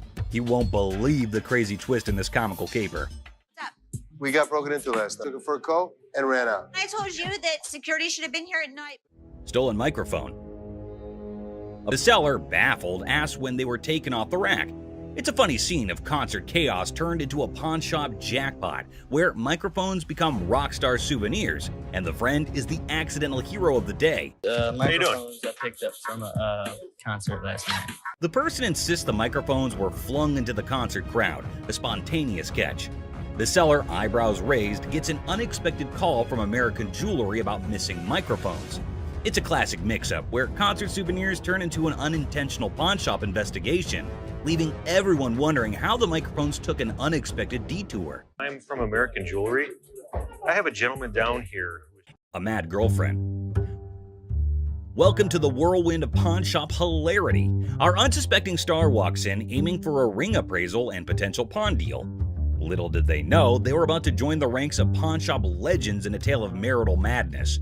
I wanted to get it appraised, see how much it might be worth. Okay. Hold on to your hat. Drama unfolds as accusations of ring-napping soar, plunging the spouse into an emotional roller coaster over the disappearance of their precious bling. The tension is so palpable, you could carve it with a jeweler's precision. Okay, when I give you an appraisal, that's not how much I'm gonna give you in pawn. Okay. But hold on, our hero clarifies, I'm here for an appraisal, not to pawn.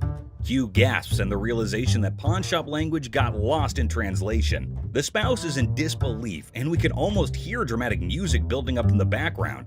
You wanted an appraisal on this ring. Plot twist, the ring allegedly transformed into bike parts? Is this a pawn shop or a two-wheeled saga? Accusations fly faster than a speeding bike, plunging us into a marital showdown. Why'd you take my ring? Echoes through the pawn shop halls. Why'd you take my ring? Well, I wanted to see how much it was worth. Our hero is left flabbergasted, caught in the crossfire of accusations and domestic mayhem. "I just wanted to know its worth," they exclaim, trying to defuse the explosive situation. But alas, emotions rage on.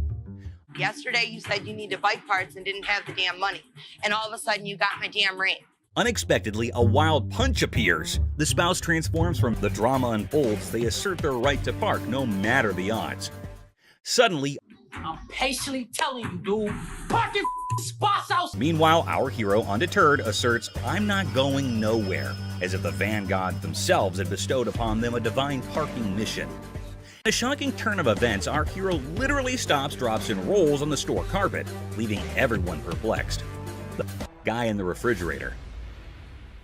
In this episode of Hardcore Pawn, we are taken to the time when a crazy man entered the shop, and when no one was looking, he took refuge in the refrigerator for reasons unknown. Thankfully, this man had spotted the crazy man and went to Ashley and others to let them know. At first, no one would believe him, but by the looks, he looked quite genuine, so they followed him up to the spot where the fridge was. Still hardly believing the man, they went to open the fridge, and boom! The man was curled up inside, about to make the refrigerator its new cozy little home. I don't know what y'all doing over here. There's some mother in the refrigerator. What? The whole situation was so absurd that not a single person in the whole shop could believe that there was a whole person hiding inside there. Good thing that they have security in the shop, so the man got what he deserved. What are you doing? Fake earrings. Two sassy black queens strut into the pawn shop, flaunting earrings worth $350. The seller, bewildered, questions their cash craving. They snap back. How you doing? Good. I'm here to pawn these earrings. Okay. Honey, our financial drama is an Oscar-winning secret. The seller innocently inquires about the swearing, prompting the girl to unleash a verbal firework. Trying to get $350 for them. Why do you need the money? It's none of your business why I need the money. As he fumbles to record the chaos, he realizes these queens can turn from pawn shop patrons to drama divas faster than his slowest sale. Talk about a speedy emotional roller coaster. Why are you swearing at me? Because you asking me why I'm coming in here to handle my business. In the midst of the jewelry saga, it's a linguistic roller coaster. The seller's ears are bombarded with jewelry, "Loan me my money," and a kid-eating crisis. What does my sign say? Jewelry and loan. This jewelry, loan me my money. I got to feed my kid. The drama unfolds faster than a soap opera, leaving him nervously counting non-existent diamonds. Talk about a pawn shop sitcom. Man, you getting on my nerves, dog. How'd you get You this? ain't even looked at my Do you know that these aren't real? In the sizzling pawn shop showdown, the win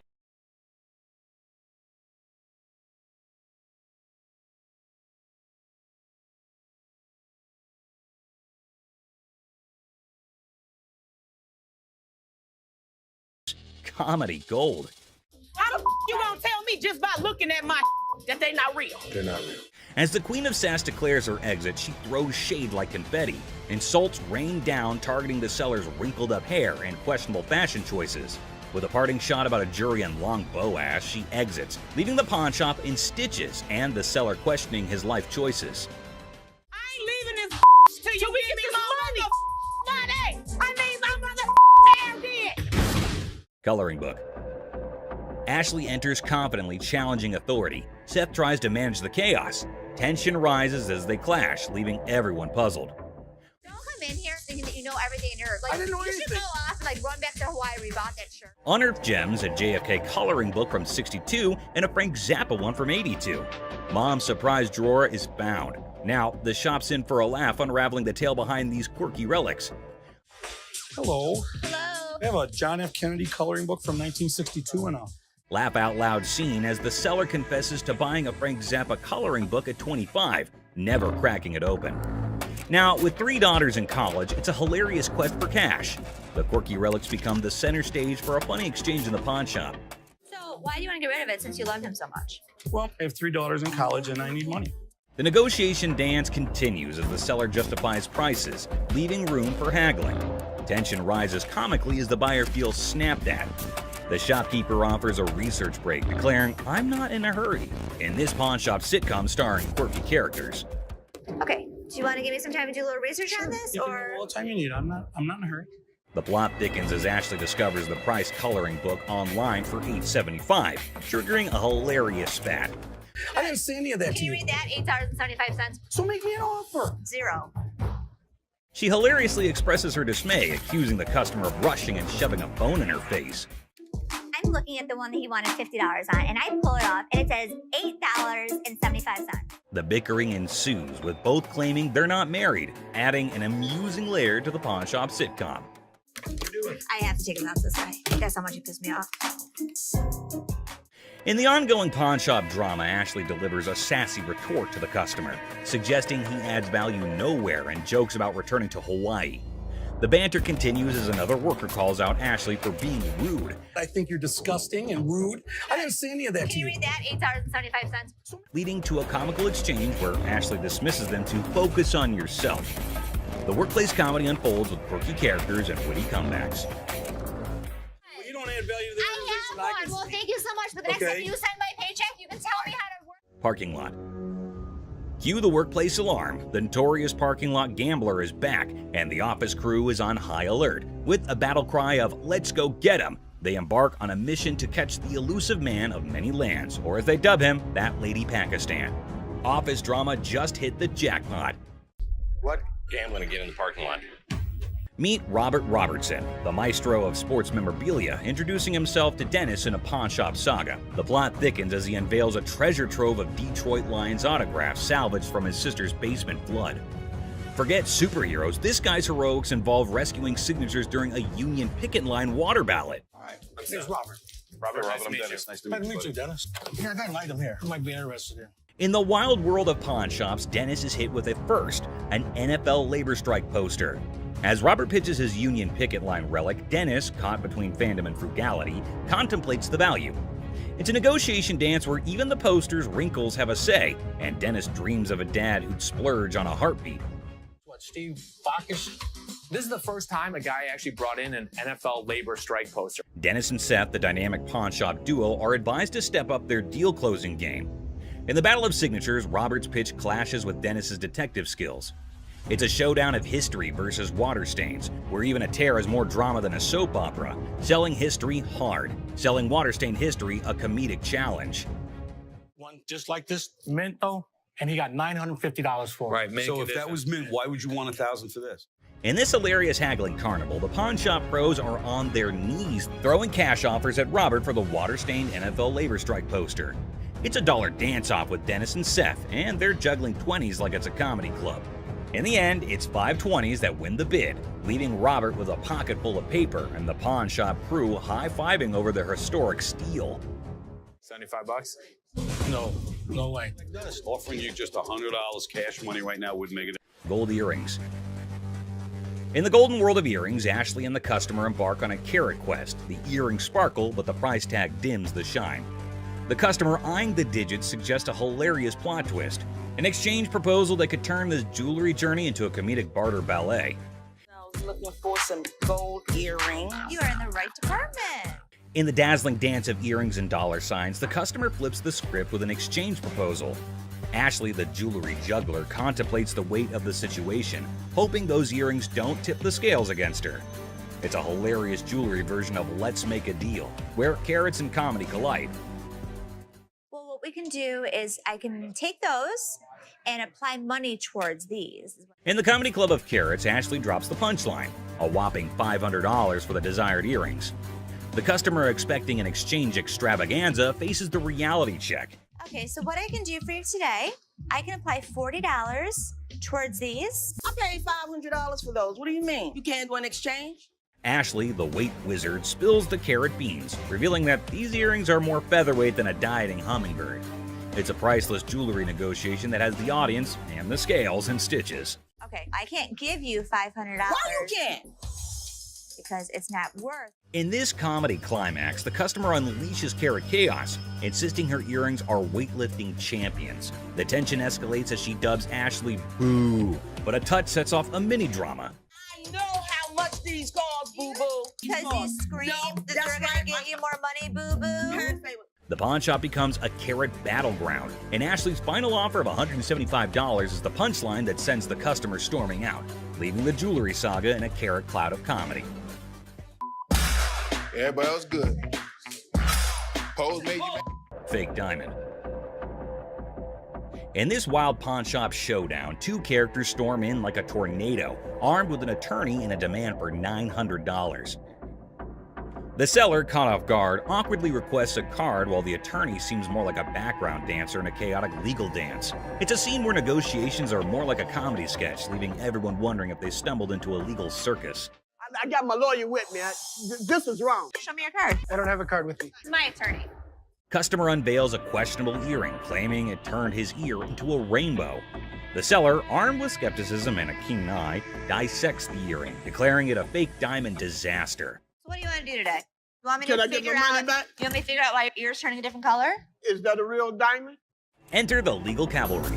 The customer brandishes a lawyer in the name of mismatched receipts and the ear that turned technicolor. It's a jewelry malfunction turned legal circus, and the pawn shop is now the stage for hilarious gemstone saga. This is not the correct earring for the receipt. Chaos ensues as the customer brandishes a jewelry store receipt like a wizard spell. The attorney, a sidekick in this legal circus, demands a refund for the rebellious earring. The seller, caught in the crossfire, faces threats of escorting and leg knocking, all while insisting they won't budge. It's a legal showdown where the only guarantee is a laugh-out-loud twist around every shiny corner of the pawn shop arena. The earring does not match the description. What you mean? So you saying now I just brought an earring in? The customer, armed with a kaleidoscope ear and a refund demand, insists the seller turn around and walk that butt out the door. The seller, invoking a hint of pawn shop diplomacy, proposes a negotiation dance, but warns, keep your butt back there. Cue the dramatic soundtrack, man, it's a comedy in motion. An evil woman anthem echoing through the pawn shop arena. Get out. Yeah, took my money. Just sold me a bold earring. Golden State Warrior ring. I just got engaged, and I heard you had a 75 Golden State Warriors ring, and I was thinking that would be perfect for my fiance. This man came into the shop to buy something, which is odd because most people come into the shop to sell something. This man, on the other hand, was interested in Rick's 1975 Golden State Warriors ring, but Rick was unable to but laugh at this. Rocco, will you grab me that ring? Sure. That is a brave man that would give his fiance a championship ring.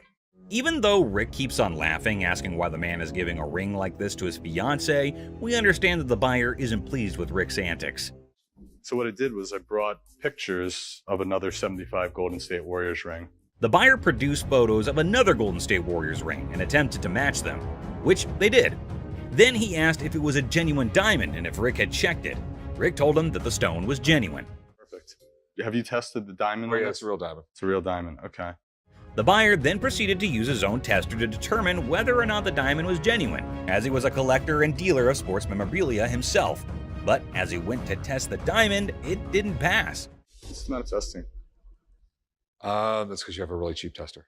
So Rick stepped in with his own tester, which of course revealed that the diamond was genuine. Even though Rick was irritated by the whole thing, he chose to be courteous to the man. First fine on mine. Okay. I will trust that. The buyer requested for the amount after the ring had been tested, which Rick believed to be $11,500. The purchaser, on the opposite hand, had a budget of $5,000. Any 11 grand, that's what I can do. That's your bottom line? Yeah, Okay. best price. Because Rick refused to go any lower than $11,000, the buyer was forced to leave the business unhappy and empty-handed. I didn't think he was going to go 5,500, but I thought, he'd work with me a little bit. But he seemed like he wanted to punch me in the face. Wells Fargo safe deposit box. What do we have here? Well, we got a Wells Fargo strong box. This man arrived with a Wells Fargo safe, an antique ball and chain, and a couple ancient handcuffs. The seller was asking roughly $2,000 for everything in the package. All right, well, tell me about these things. This ball and chain right here actually comes from the Human Prison. It's the oldest prison in the state of Arizona. Folsom Prison was Arizona's oldest prison, and the handcuffs belonged to it since the late 1800s. Here's my concerns. When they forged chains back in the 1800s, it was just hot welding together. At that time, it was all performed by the blacksmith, but the chains that the man brought in were all electronically forged. Not only that, but Rick had another major problem. Never in the history of any prison did they ever have their name put on the balls. What Rick was saying was that everything the man brought in was false, but the seller was not ready to believe Rick. It's fake. What makes you an expert on this stuff? I've been buying and selling this stuff my entire life. Even if the contents of the package were phony, there was a chance that the box itself was not. So Rick made a deal for the box and left the rest. Box, I'll give you $400 for it. I want $1,200 for it. No, you don't. And the transaction was completed for $400.50. The seller left, and Rick subsequently decided to consult with an expert about what he had purchased. Okay. 19th century strongbox, Wells Fargo. Following a thorough examination of the box, the expert asked Rick the following question. First things first. Have you already bought this? The box was just as false as the other items Rick did not purchase, and the expert agreed. It's a complete fake. Damn it, Rick. Mystery Guy.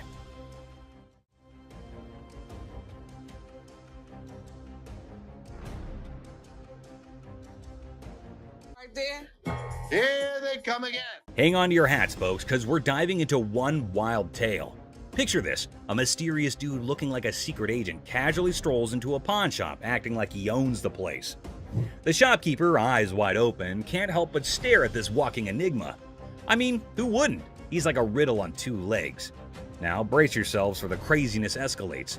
Our mystery guy isn't flying solo. He's got not one, but two ladies in tow, a trio causing a ruckus. They swagger up to the counter, and out of nowhere, the guy dramatically declares that the ticket he's waving is faker than a rubber chicken. Everyone in the shop, imaginary files included, gasps in surprise. Her on the ring, or get the ring back. She's got a receipt. Let me right explain to here. you. This is a counterfeit ticket. Hold on to your giggles. The shopkeeper, smelling something fishy, turns into a detective. With a sneaky grin, he tells the trio to chill and confidently says, "I'll prove it's a fake." The suspense builds as he brings out the real ticket, examining both like he's some ticket art connoisseur. This is the amount of numbers that are here. Okay. Number 2 is state law mandates. Hold on to your funny bone. The shopkeeper spots the differences quicker than yelling "fake alert" with a big old grin. He declares, "Nice try, folks, but your ticket is faker than Monopoly money." Cue the imaginary mic drop in the background. But whoa, Nelly, the trio isn't throwing in the towel just yet. They get into an energetic discussion, pointing fingers, thrashing arms, and hollering as though they're contending in a yelling challenge. It resembles something out of a sitcom, and you can't resist the urge to chuckle at the idiocy. In the grand finale, our mysterious guy and his partners in crime admit defeat. Looking a tad embarrassed and probably feeling a smidge silly, they storm out of the pawn shop. The shopkeeper, now a hero in counterfeit ticket detection, is left with a bunch of baffled onlookers. And there you have it, a hilarious adventure that's weirder than fiction and funnier than a clown on a unicycle. Comedy gold, my friends, comedy gold. Gun cabinet. Well, it's a desk, but it's not really a desk. It's actually a gun. So what this woman brought into the pawn store was not anything that was common. It appeared to be nothing more than a plain desk, yet it was far more than that. It's a gun desk. Yes, when you push down on the inkwell, a bullet fires out through the trapdoor. When you press down on the inkwell, a bullet fires out through the trap door, and this desk transforms into a pistol when the time comes. If I sell it, that's fine. If I don't, I'm okay with that too. Thus, the merchant visited the business not exclusively to sell the weapon work area, yet additionally to figure out more about it.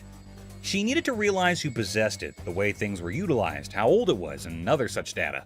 I was trying to figure out how to open it and had a really good look inside it and said, While hunting for a nice little desk, she came across this one. But when she got it home and attempted to open it up, that's where she discovered it wasn't what she thought it was. I've seen desks with hidden gun compartments, but I've never seen a desk as a gun. Rick thought it was something out of a James Bond movie, and he was so engrossed in it that he forgot he was actually pushing his face against a gun. Do you mind if I have a buddy look at this thing? Because I am just completely lost here. Not at all. Rick believed it was best to have an expert look at it after taking a closer look, so he called one. Gun. This is the gun. What? The master had never seen anything like it, and had no clue about what it was utilized for. Yet, in lieu of what he saw, the master reasoned that it was made somewhere in the range of 1890 and 1910, which was an issue. Even though he couldn't guarantee it, the Pawn Stars may buy it in a gray area. Bring it to a gunsmith and have him professionally deactivate the mechanism. Then it can be legal to buy and sell. The only way to buy and sell it legally is to take it to a gunsmith and have him deactivate the mechanism. Only then can it be simply and legally acquired and sold. I wish I could help you out more. It's just one of those things. Thanks for bringing it in. Oh, you're welcome. Orange Bowl ring. I decided to come to the pawn shop today to sell my Penn State Orange Bowl ring from 1973. This individual then brought in an Orange Bowl ring from Penn State in 1973. He was in the shop trying to sell it since he needed the money for upgrading his house, and he reasoned that it must be valued at least $1,500. Where'd you get this? You know, I went to Penn State and guy down the hall played on the team, and he needed some money, and I bought it back then. The seller claimed that one of the team members needed some cash and that the only thing he had was that ring. Thus, the man paid him the necessary funds and purchased this ring. You know, it was Jeff Clark. He didn't play too much, but he was an outside linebacker for the team. This particular ring belonged to a linebacker named Jeff Park, who was a member of the squad even though he didn't play much. What are you looking to get out of it? I'd like to get $1,500. Okay. Just as he previously stated, the man wanted $1,500, but Rick needed to examine the situation more carefully before making any moves to get the ring. It was then that he discovered that the ring had a problem. The price is reasonable, but it's illegal for me to buy or sell anything when any identifying mark has been removed on an item. The ring was cool, but it was also reasonably priced considering that the engraving makes it completely identifiable. It was no longer lawful for Rick to purchase or sell this ring after the engravings were taken out. I'd be more than happy to buy it off you for $1,500. Problem is, it's like buying a car without a VIN number.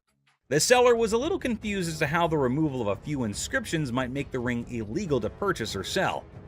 As a result, Rick and Corey had to thoroughly explain everything to him and let him know that despite their best efforts, they're unable to handle it. All right, dude. Okay. Sorry I couldn't do nothing with it. Okay. I know 1,001 people I could have sold this ring to and made a night. A fake bill. I have some political memorabilia, the Secret Service ID for J. Howard McGrath, Attorney General of the United States. This individual entered the pawn shop with a $10 bill that had several signatures on it, a White House pass, and several Secret Service IDs. He estimated 1,000 figures for each of these items, but before beginning to negotiate, Rick needed to learn more about them. He was the chairman of the Democratic National Committee when Truman ran for president. Rick was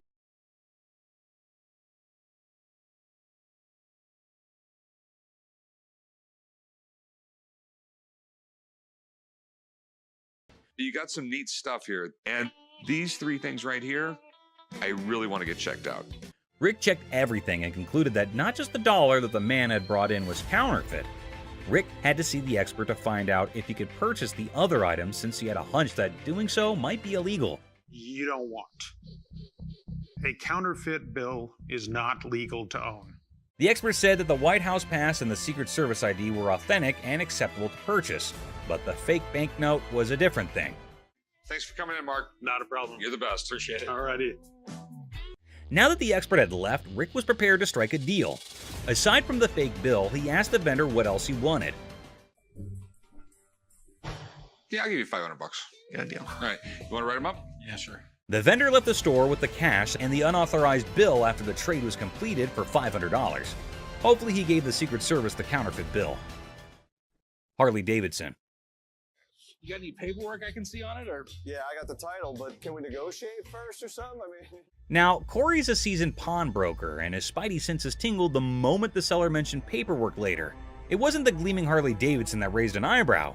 It was the seller's insistence on negotiation first, documents on hold. See, Corey's dealt with his fair share of shady characters, and a bike like this beauty attracts all sorts. So with a polite but firm smile, Corey politely pushed back. Paperwork, he said, before we talk about the price. Standard procedure. You got any paperwork I can see on it, or? Yeah, I got the title, but can we negotiate first?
I just got this phone that I bought here like 2-3 days ago, and this don't work. The bell above the pawn shop door jangled, and in walked a man clutching a sleek black phone.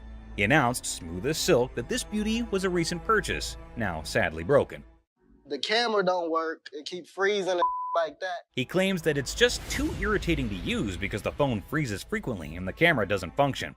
Download a camera function? No, it clearly got a camera. Why would I have to download it? When it was questioned if he had downloaded the camera feature, he became very irate. If he's telling the truth, then why does this inspection set him off? And why was he even being questioned about getting the download? That isn't how it operates in any case. You got your receipt?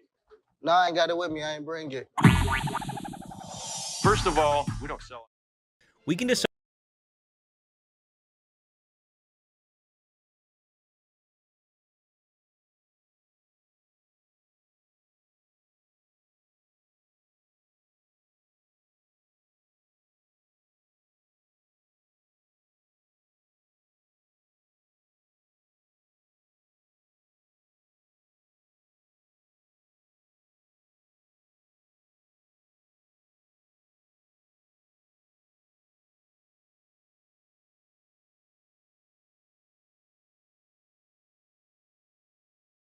Another phone.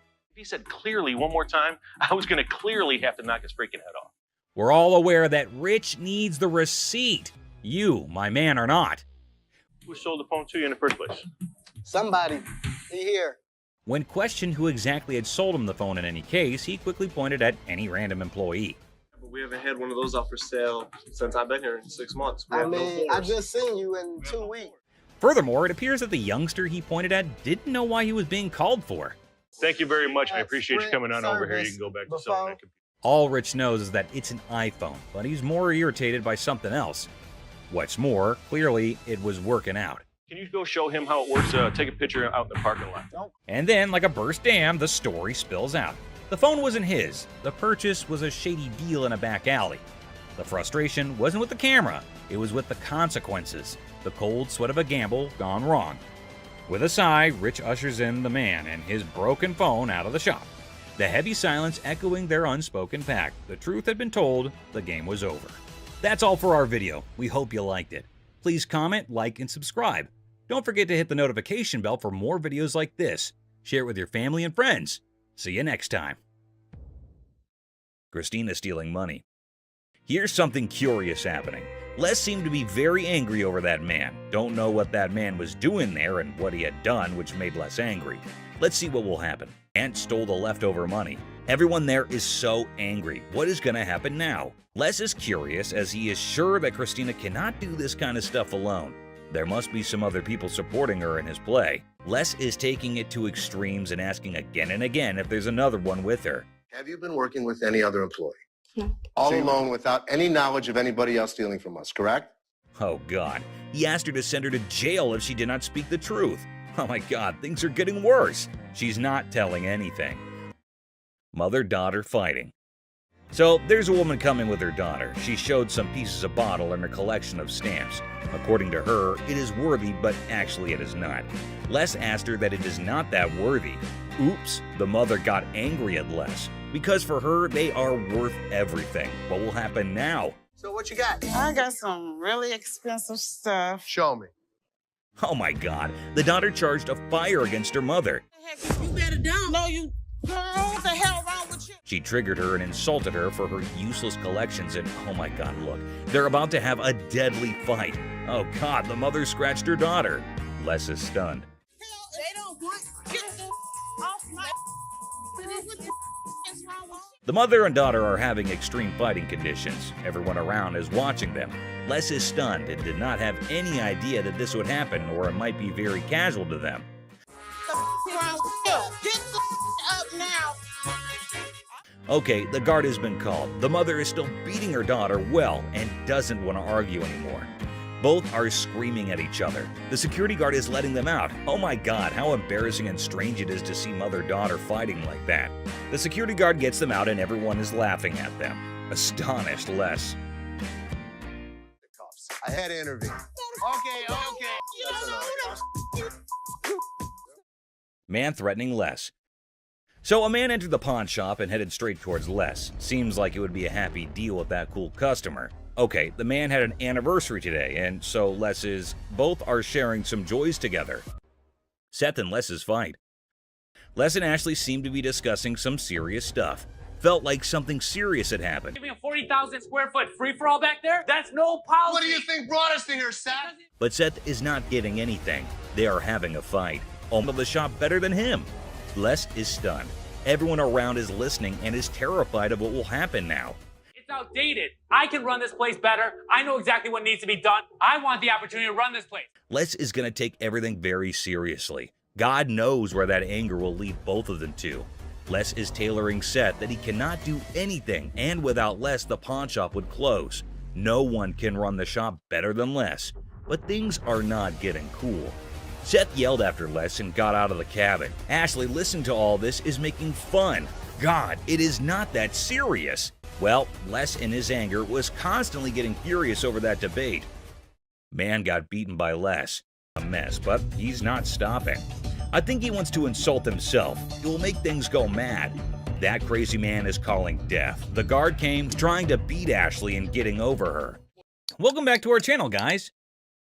I need my money. What's you so mad for? Go ahead. Man, they took my money, man. Today, we've got a wild ride for you on Hardcore Pawn with some idiots. Get ready for a roller coaster of laughs, absurdity, and unexpected turns on this episode of Hardcore Pawn, where the ordinary becomes extraordinary. A $3 bill. Hi, excuse me. Yeah. Hi, I'm looking for a watch, maybe about $100. I got $100 to spend. Well, well, well, look at this drama unfolding in our favorite pawn shop. A woman struts in like she owns the place. The owner, trying to impress her, showcases some bling, and she's all ears. It's like a weird dance of possessions. That's really pretty. It's really Looks pretty. good on you. It was 100. 100. I'll take it. Okay. Things are heating up. The woman, feeling all high and mighty, wants the pricey watch. Negotiations are on, and after some back and forth, she says yes. Cash time, right? Wrong. Now we add tax on that. It's gonna be 106. All right. Here. Hold up, the plot twist is here. She pulls out a gift card worth $100 and thinks she's the queen of the Pawn Palace. The owner's face? Priceless. She's like, lady, are you serious? These are not our gift cards. What would you call it? These are preferred customer. No, snap. The owner ain't buying it. He accuses the gift card of being faker than a $3 bill. Trauma alert. The woman's in denial, insisting it's legit. This is better than a soap opera. Fly $100 on it. That is not our gift card. And now, ladies and gentlemen, we've got a full-blown showdown. The owner versus the woman. It's like a bad reality show. She's trying to swipe that card. He's not having it. Cue the verbal fireworks. Okay, I'm not about to lose. Hold on one second. Let me explain this I'm to her. not about to lose. I want the watch. Turn around and swipe. The tension is thick, and so is the irony. The woman's yelling, the owner's smirking. It's like a comedy sketch gone wrong. This fight is going in circles, and I'm here for it. You the ugliest two sisters I've ever seen in my life. Finally, someone with common sense. The owner kicks her out like he's escorting a misbehaving guest from a party. She's asking for directions like she's lost. Well, she kind of is, lost in her own questionable choices. I'm gonna get my money. Hey, Byron, show her where the money's at. My money. He's gonna show you where the money's at. As she's thrown out, she's hollering about fraud and wanting her money back. Lady, you tried to pull a fast one, and now you're left with nothing but echoes of your failed scam. Better luck next time, or not. Go ahead. Man, they took my money, man. Somebody want $100. Penguin generator guest. Well, folks, here we're witnessing a bizarre episode at the local electrical supply store. A guy waltzed in reassembling a penguin on a skateboard.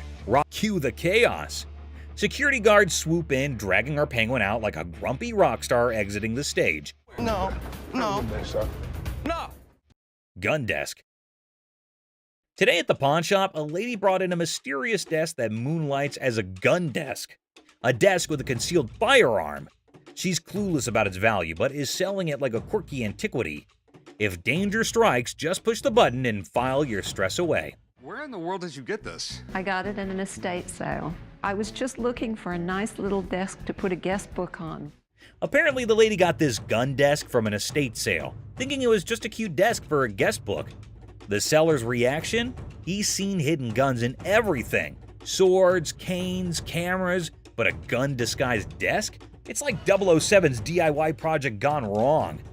You're really not going to stop anybody if you shoot them in the thigh with a small 22 like that. Well, it's not even a regular 22. It's a 22 short or something, it looks like. The pawnshop seller, baffled by the antique gun desk, insists on a buddy inspection to verify its age. The buyer, eager for the coolest desk ever, is like, "Where's the gun, though?" Antique furniture shopping meets gun control comedy.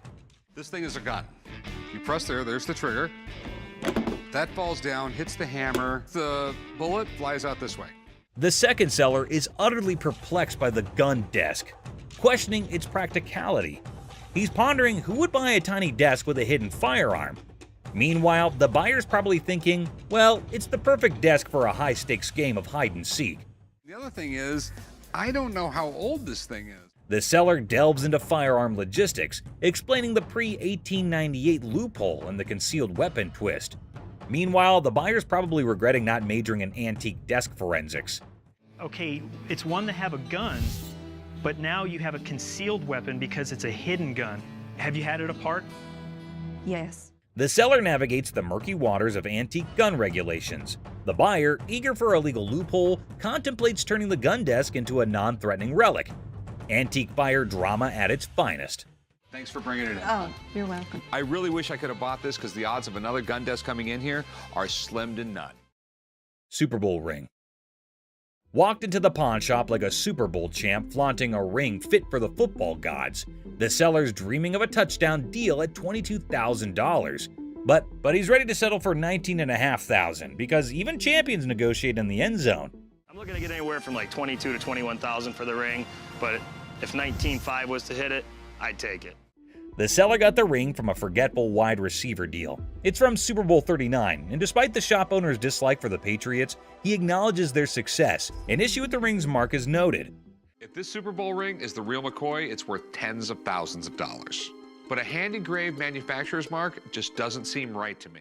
The pawnshop worker, with a quirky habit of hoarding Super Bowl rings, scrutinizes the suspect engraving on the Patriots ring. The seller's mid-20s price tag meets skepticism as the shop owner delays, realizing this ring's authenticity quest might need more detective work than expected. I'm gonna have to get somebody in here because it just doesn't look right. I want to do a little bit more research, so we'll get this thing figured out.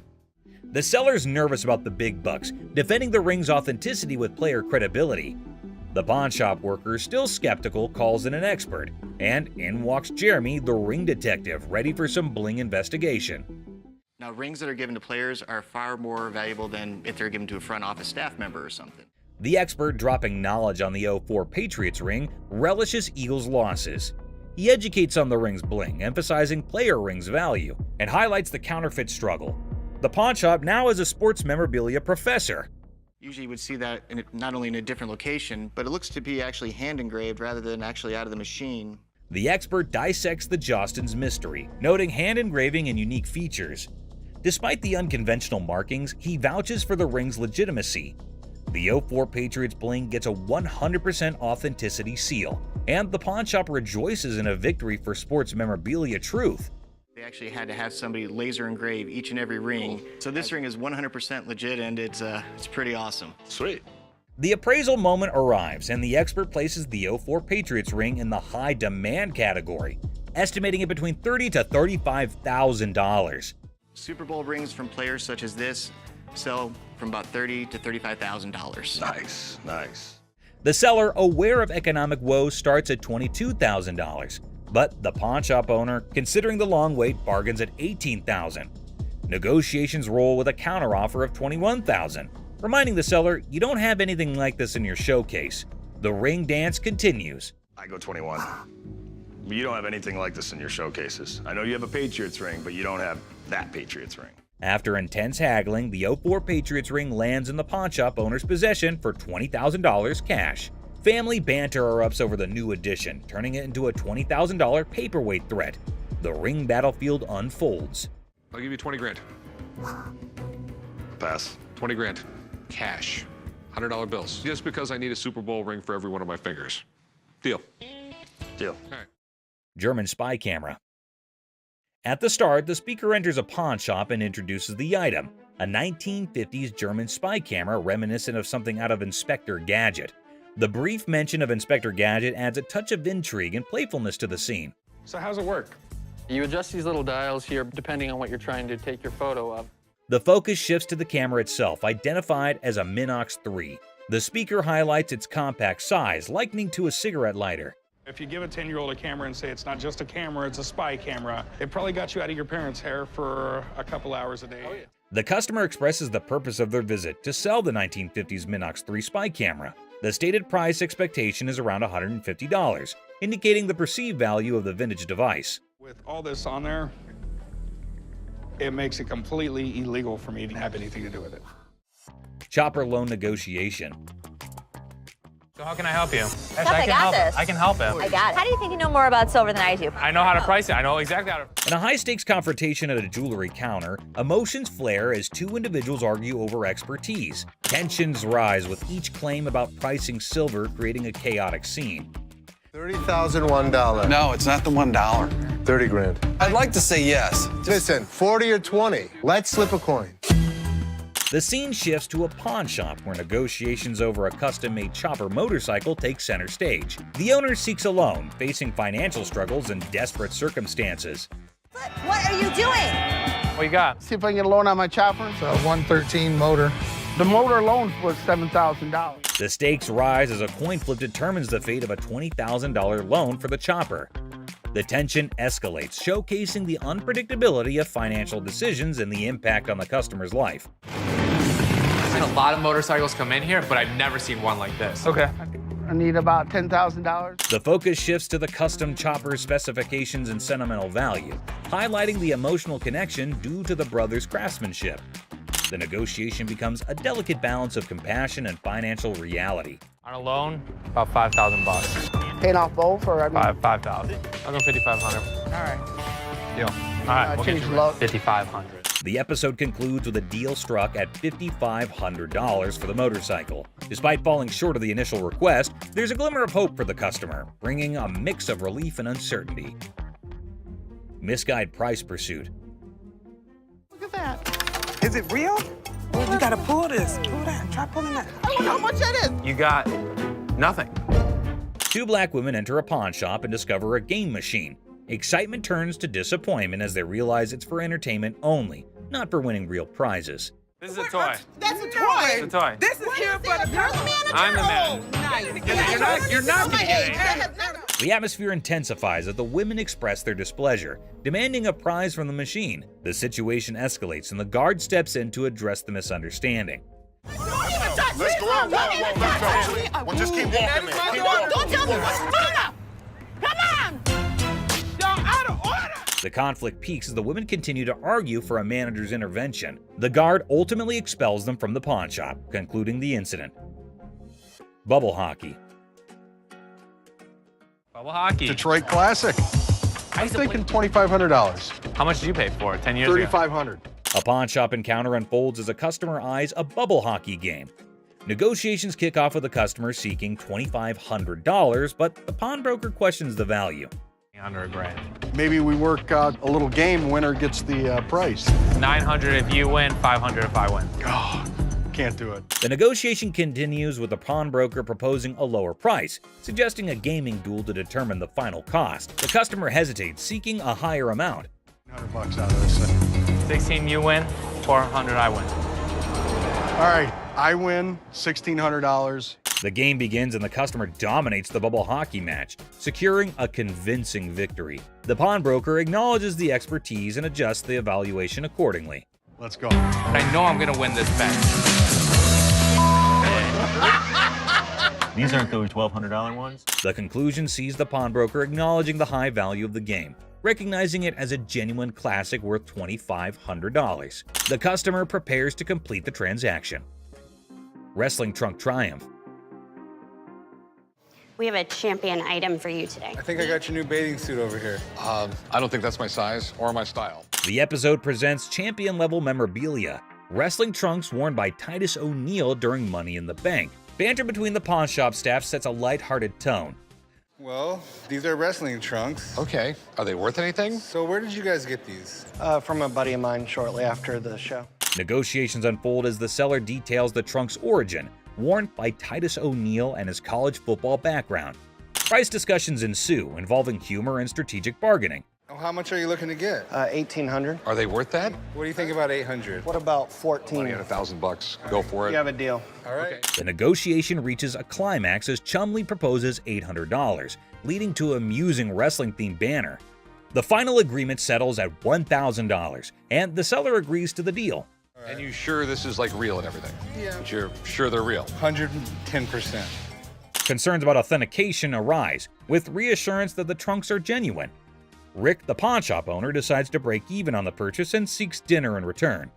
I'm gonna go look at stuff I understand. I thought you might want to put this back in your collection. Absolutely. It was my first WWE Championship match, and I won the Tag Team Championship. Titus O'Neil makes a surprise entrance at the restaurant, sharing the backstory of the trunks and their historical significance. The emotional reunion adds a personal touch to the transaction. We bought them for $1,000, so if you just let me break even and give me dinner, I'm good. Got me a little black bag and everything. Look at that. The episode concludes with Titus O'Neil expressing gratitude, and the pawn shop staff excitedly anticipates dinner. The atmosphere remains lighthearted, emphasizing the unique experiences of the pawn shop. Gunfire and negotiation. And it was handed through the generations to me. What are you trying to get out of it? I'm looking for $50K. 50,000. 50,000. Corey introduces Alex to Craig, who has a fascinating antique wheel lock gun. The guys are amazed by its rarity and history, and Alex is about to share some cool facts. Man, this is stunning. Dating from about 1600s. I've never seen anything like it before, but he's asking $50,000. Alex dives into the history of the wheel lock, revealing it's a German-made firearm from the 1600s. Craig is nervously considering a $50,000 price tag. Alex suggests a test at the range. Yeah, this is special. I love this wheel lock. And you still want 50 grand for it? Absolutely. After research, Alex discovers that the gun belonged to a Prince Archbishop's personal guard. The guys head to the range for a nerve-wracking but successful test, and Craig's asking price is discussed. Nice! What do you think it's worth now? I think it's $40,000. In a quirky twist, Corey notices devil emoji targets for a gun designed to protect a Prince Archbishop. The gun fires impressively, and Alex estimates its value at $40,000. Not as easily as I could do 30. I would go 32.5. We'll lose it over that. We'll do 32.5. The negotiation begins with Corey expressing admiration for the unique gun. After some back and forth, they settle on $32,500, striking a deal for the exceptional wheel lock gun. Churchill letter. A historical dealer brings a Winston Churchill letter to the pawn shop. The seller's writing? Not so great. But hey, it's Churchill, and the drama begins. I have a Winston S. Churchill typed letter signed. Okay. So a quirky twist. Churchill wrote to a food writer about a paperweight from Benjamin Disraeli. The pawn shop team dives into the historical circus, paperweights and all. Enter Steve, the expert, unraveling the mystery of Churchill's signature. The magnification saga begins, complete with ink flow discussions and hilarious attempts to decipher the genius's handwriting. A surprise appearance by a 1968 Jack Kevorkian Volkswagen van shakes things up. The chopper deal is done, but now Churchill's letter gets a comedic price tag dance. Negotiations, magnifications, and laughs galore. The thing I do like about this is it's got the writing on it, and I would put the value at the high end of that scope, so probably about $1,500. The final act, the pawn shop owner, a smooth talker, bargains down to $1,200. The deals are sealed and everyone heads off with laughs, paperweights, and probably a newfound appreciation for historical handwriting challenges. I think $1,200 sounds good. All right, it's a deal. Thank you, Mr. Harrison. Meet you right over there. We'll do some paperwork. Goofball. Our tale kicks off with a grinning goofball strutting into a watch shop, exuding joy like he just hit the jackpot. His guest snagged the ultimate timepiece. The shop's proprietor, eyes sparkling with mischief, unveils a watch that could outshine Big Ben. Our hero, wide-eyed like a kid in a candy store, marvels, "Wow," treating it like a time-traveling marvel. But oh snap, it's tagged at a hefty $75. Cold, hard cash, not Monopoly money. Undeterred, our bold hero eyeballs another watch, a jaw-dropping $599. His face? Priceless shock. Unfazed, he blurts, "Yes, I want it!" Then comes the knee slapper. He pulls out a crumbled $2 bill. The shopkeeper holds back laughter, educates him. "That's $2,000, sir." It's a $2 bill. Okay, and it's worth $2,000. You can practically see the gears in the guy's noggin spinning, desperately seeking a way out. "Anyone up for a cash exchange?" he suggests, madness twinkling in his eyes. The shopkeeper, smelling trouble, hesitates, perhaps a financial genius or a victim of too many cartoons. In a wild finale, our hero with a mischievous grin hurls absurd insults like, "You're chunky with a giraffe-like neck." The bewildered shopkeeper calls in the guard. Enter the guard, booting out the funny guy, leaving the shop in stitches. Hey, have a good day. Big Mouth is hungry. Unexpected drama. Strap in for a wild pawn shop ride. A lady steals the spotlight, but surprise, Mr. Sneaky tiptoes in for a bear hug, sparking unexpected drama. Gasps echo as the leading lady jumps, but it's just a playful fella. Great day in American jewelry. Laughter erupts. Who knew a pawn shop could be a comedy club? In this 6-second snippet, the pawn shop transforms into a stage for unexpected antics, surprising and delighting in this unlikely comedy setting. Great day in American jewelry. What can I say? In the chaotic shop hustle, a dude flaunts a watch that could fund a small country. The shopkeeper, hungry for a bargain, attempts a haggling dance. But Mr. Watch Wizard wants stacks on stacks. I came over to sell a beautiful watch. Okay? Tell me a little about it. Cue the dramatic moment as the shopkeeper grabs him, yelling, "Hold up, time traveler!" Suspense builds as they investigate. Is it legit or a fancy imposter? Get ready for the ticking truth. So can you come back in about an hour? No problem. Perfect. I'll see you in about an hour. Thank you. Picture our man playing Sherlock, sneakily starting the girl checking the watch. Instead of screams, laughter erupts. A mischievous symphony until the fun police arrive. An authoritative figure sternly commands, "Stop right there." Giggles turn into awkward coughs. Lesson learned. Messing with the timepiece police is no joke. They keep the watch world in check. Somebody had it open. You can see how screwed up they made those screws. Someone did have it open? You can see. Business clash. A dramatic drama unfolds as Mark, introducing himself, seeks business from the owner. Tension builds with background music, setting the stage for unexpected confrontations. Clearwater, Florida, but I have family up here in Northville, and we're starting a towing company, recovery, impounding. Mark pitches his towing business, convinced it's a better venture. The owner, unimpressed, rejects the offer, leading to a clash of perspectives and business philosophies. Well, things happen. We don't have that problem because we have fences around the building. The owner dismisses Mark's proposal, asserting control over his domain. Well, I'm going to give you some paperwork to sign. I wouldn't sign anything because I don't need your services. The comedy irony emerges as Mark persists, unaware of the futility of his attempts to sway the determined owner. The owner bluntly shuts down Mark's pitch, labeling it a shakedown. Listen. No, you listen. You are not coming into my business and trying to shake me down. The dialogue becomes increasingly heated, with the owner refusing to entertain the supposed business opportunity. What would you call it? I call it a business opportunity. I'm not interested. Mark's exit is met with firm warnings from the owner. The situation ends humorously with a comment on Mark's nice car, injecting a light note after intense confrontations. I'll be back. If I were you, I wouldn't come back. Whatever. The gym brawl. So, watch this hulking bodybuilder guy, all muscles and bravado, strutting into a pawn shop with this wrecked workout thing that looked like it went through a blender. He was like a peacock on protein, thinking he set up a magic muscle worm. The shopkeeper, a guy with a face as serious as a freshly waxed dumbbell, raised an eyebrow at the smashed up widget on the counter. Hey man, I need to talk to somebody about this. This piece of junk I bought in here just a couple days ago don't work now, it's broken. Check out this masterpiece, our bodybuilder buddy declared, pointing dramatically at his broken workout thing. It's so messed up. I swear it's doing reverse squats by itself. The shopkeeper, squinting at the wreckage, deadpanned. Reverse squats, huh? Must be the newest gym craze. This thing obviously couldn't handle what I was doing on it, so 2 days later it don't even work, so. But our muscle hero was not giving up. Leaning over the counter, he claimed, "I want my money back."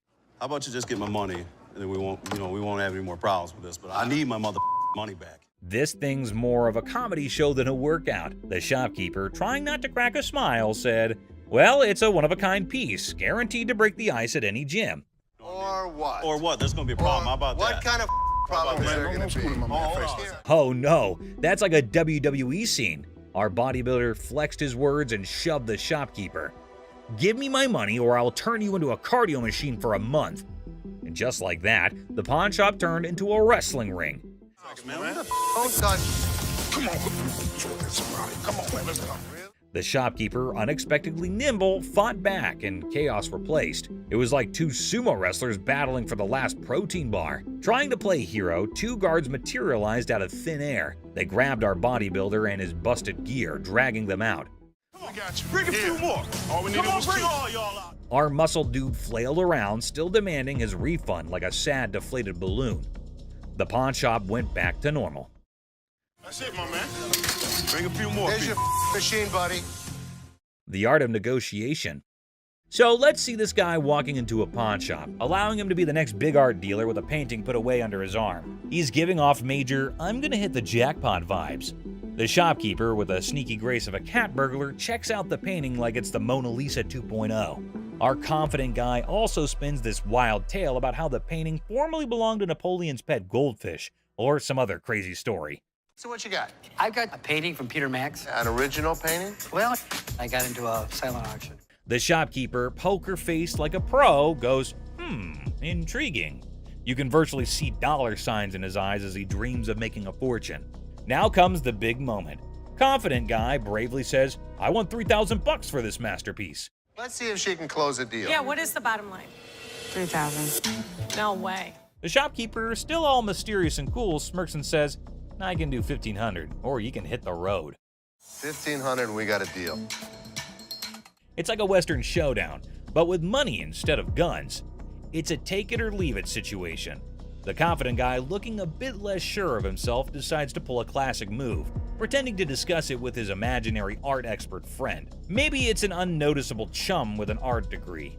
While our hero is deep in discussion with his invisible art critic, the shopkeeper, beaming like a Cheshire cat, decides to up the figure. I know there's a market for it. So $1,500 I think is pretty good. They need to take the money and run. He counts out $1,500, slams it on the counter as if to say, "Take the cash and run, chum," or say farewell to the deal of a lifetime. 1,500. All right. In the end, the confident guy, now looking further confused than confident, grabs the cash and virtually sprints out of the shop. And that is how a pawn shop turned into a comedy stage, starring Mr. Confident, the mysterious shopkeeper, and an oil with a Napoleon-connected goldfish. Art, my friends, might be priceless, or at least worth $1,500. Peter Max. Seat showdown comedy. In a strange pawn shop turned into an airplane seat sale, things got wild when a gutsy and unusual woman decided to turn the whole event into a comedy show. Picture her like a sneaky cat strolling over to a chair and ignoring the "don't sit" sign as if it were garbage. It was as if your rebellious grandma suddenly took center stage, tossing caution and posters to the wind.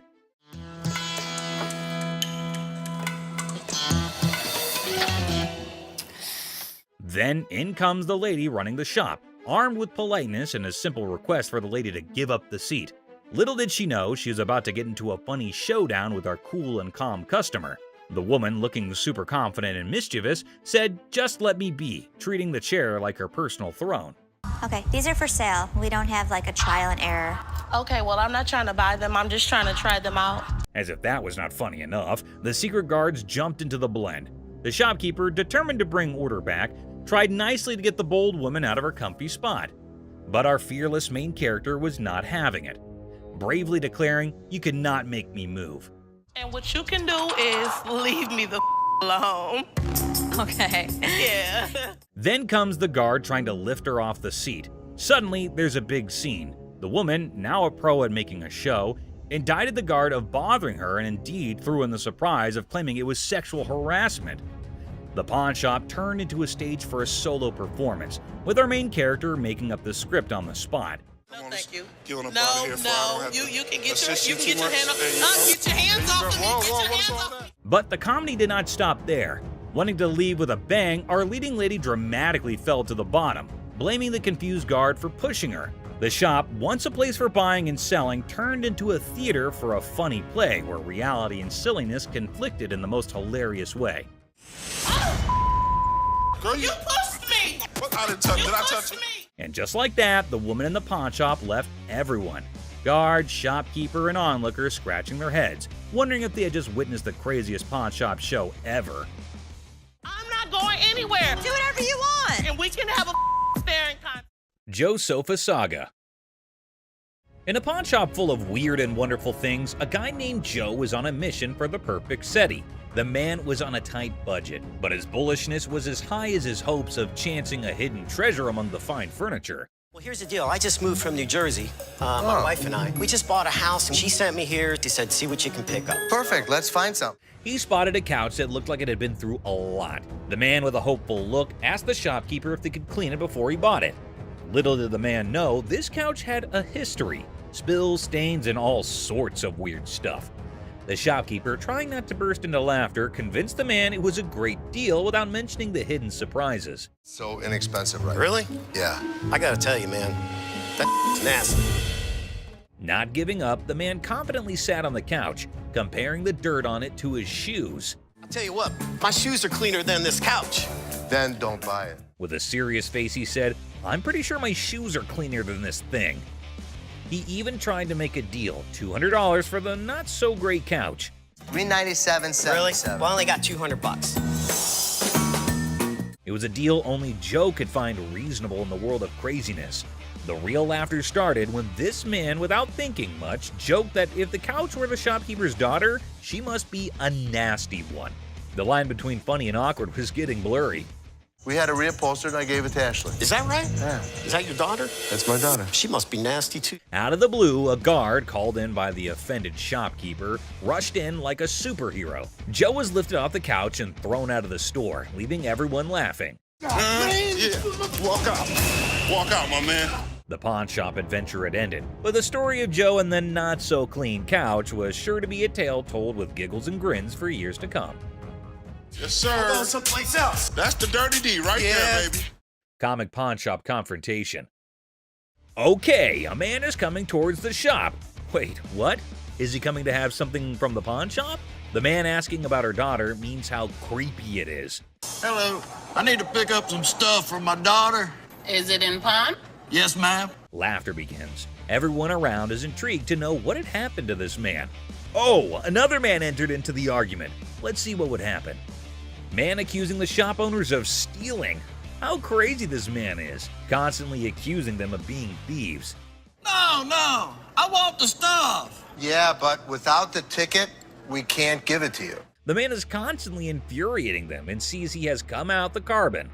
Who knows what will be the end of this nonsense fight? Oh, they're about to have the piercing argument.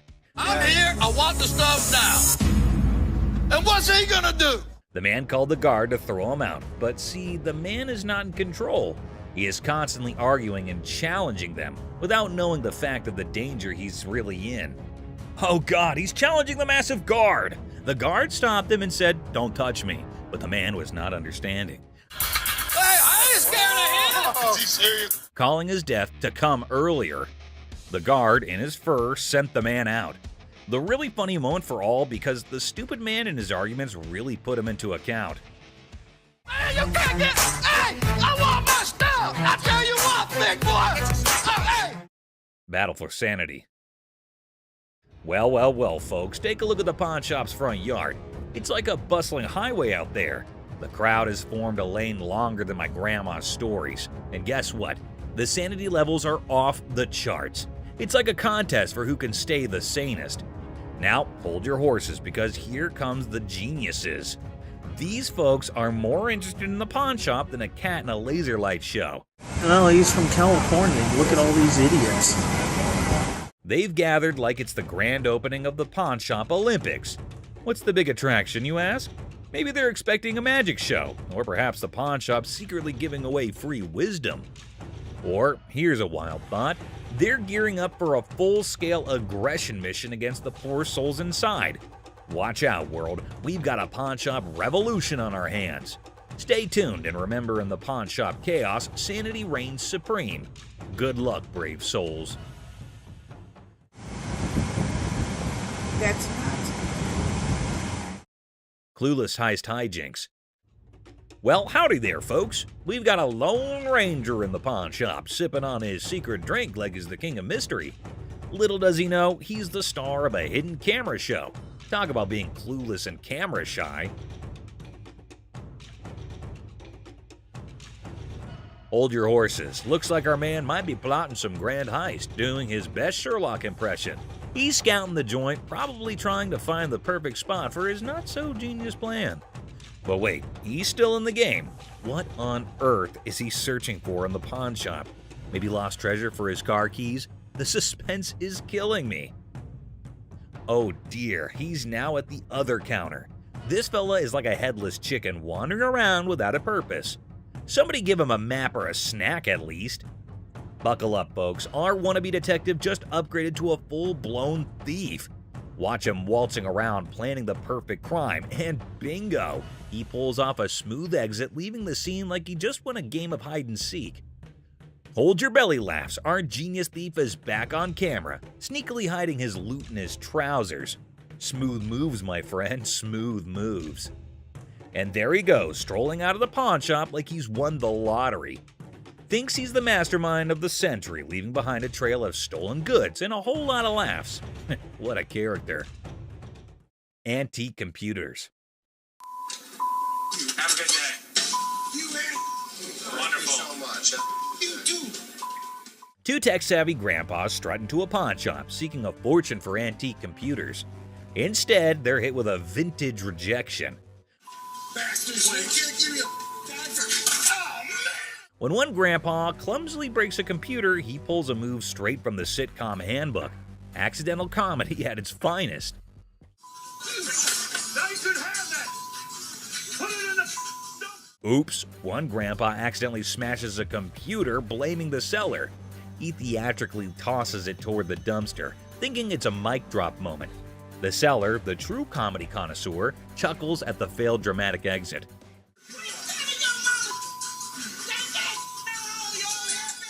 Here comes the queen of sass. A lady emerges roasting the old hillbillies and offering them an A-grade exit.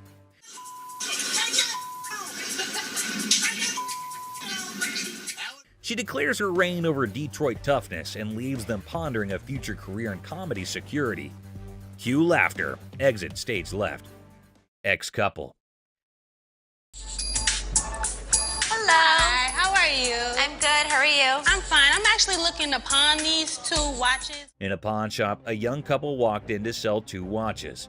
Ashley, the shop owner, greeted them. You guys dating, married? Was engaged, but not anymore. When she asked about their relationship, the boy explained they used to be engaged, but are now exes because both of them cheated on each other. Okay, so you want to sell them, correct? Yes. And how much were you looking for? Despite their turbulent exchange, Ashley inquired about the watch's value. This one I am not interested in because we don't take this brand. You gonna take that brand? Ashley noticed the watch's flaws, and when the girl mentioned a particular brand, the boy claimed it was fake. You are more than welcome, to leave that here and we can send it out to get the crystal replaced. As Ashley attempted to facilitate the watch sale, the ex-couple's argument escalated. No, what's she talking We ain't got all day. No, you weren't. Shut up. The situation took an unexpected turn. You never had no life before me. I won't. You never had no life before me. Girl slapped the boy, turning the pawn shop into a battleground of emotions. Had no life before me. Let's go. Let me go. Let's go. Let me go. The situation escalated post-slap as the boy, fueled by anger, forcefully dragged the girl outside. I walk outside and the lady comes back for her watches. I wish you luck. Ashley returned the watches to girl by going toward them and wishes them good luck. Shark costume.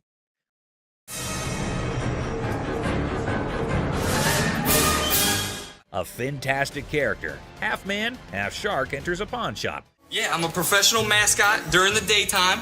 At night, I'm a dancer. Claiming to be a daytime mascot and a nighttime dance sensation, $800, that's all I want.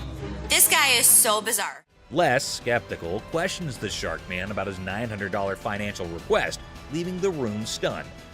Don't they have those in Halloween costume stores? Les dismisses an awesome shark costume as a Halloween costume, but Rick takes it on, turning the pawn shop into a makeshift underwater comedy club, despite Ashley's rejects due to an unpleasant odor. See? It works.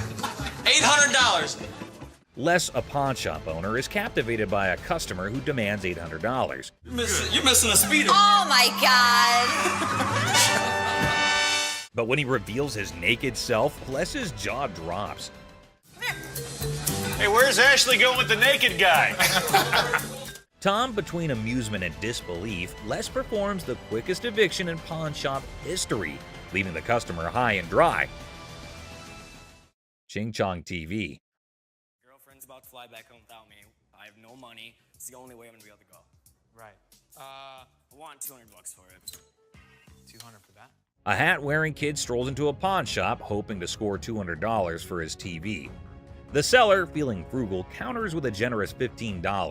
What brand is that? Ching Chong. The boy, trying to lighten the mood, drops a Ching Chong brand joke, turning a place into a comedy club for skeptical sellers. 200 for that? Yeah, never gonna happen. 13-inch TVs are selling for $15. Our persistent TV peddler keeps pushing for more cash for his 13-inch Marvel, but the savvy seller sticks to his guns at $15. Come on, please. I don't want to get stuck in a tray. The boy, desperate to impress his TV-loving girlfriend, gets sadder than a clown without his makeup.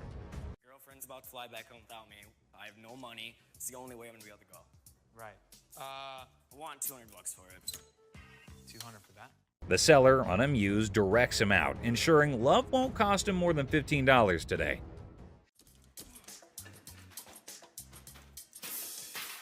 In a fit of frustration, our TV tosser storms out, giving the shop a kicking and throwing his TV into a dumpster like it's a basketball shot gone wrong.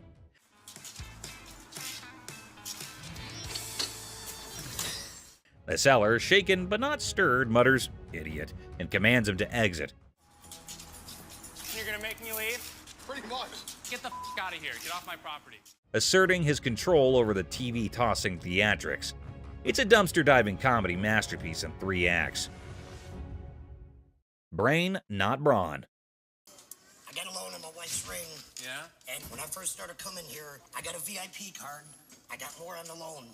Now you guys put me to a gold card, and I get nothing out of it. A bald customer, frustrated over a loan on his wife's ring, seeks resolution from the manager over a VIP card upgrade and the perceived lack of benefits. Tensions rise as they discuss the situation. No, the VIP is the gold. They're both one the same. We offer a promotion at American Joy and Loan. It's called a Gold Card membership. It gets more money in people's pockets if they want to get a loan and allows you to save money if you want to buy something. The pawn shop employee tries to explain the gold card system's benefits, but the customer remains frustrated. I am hearing you, but you're not listening to me. Tensions rise as the employee insists on the procedure, leading to anger, questioning, and physical comparisons. You think this is funny? I don't think it's funny. I think that there's something wrong when you start hitting your head against the side of the window. Creating an atmosphere of animosity and miscommunication. What are you gonna do about it? I'm not going to do anything about it. What are you going to do about it? The customer and employee engage in verbal sparring, escalating tensions. Whatever I have to. You need to get out of my face, bro. Okay, I'm sorry. Let me scoot back.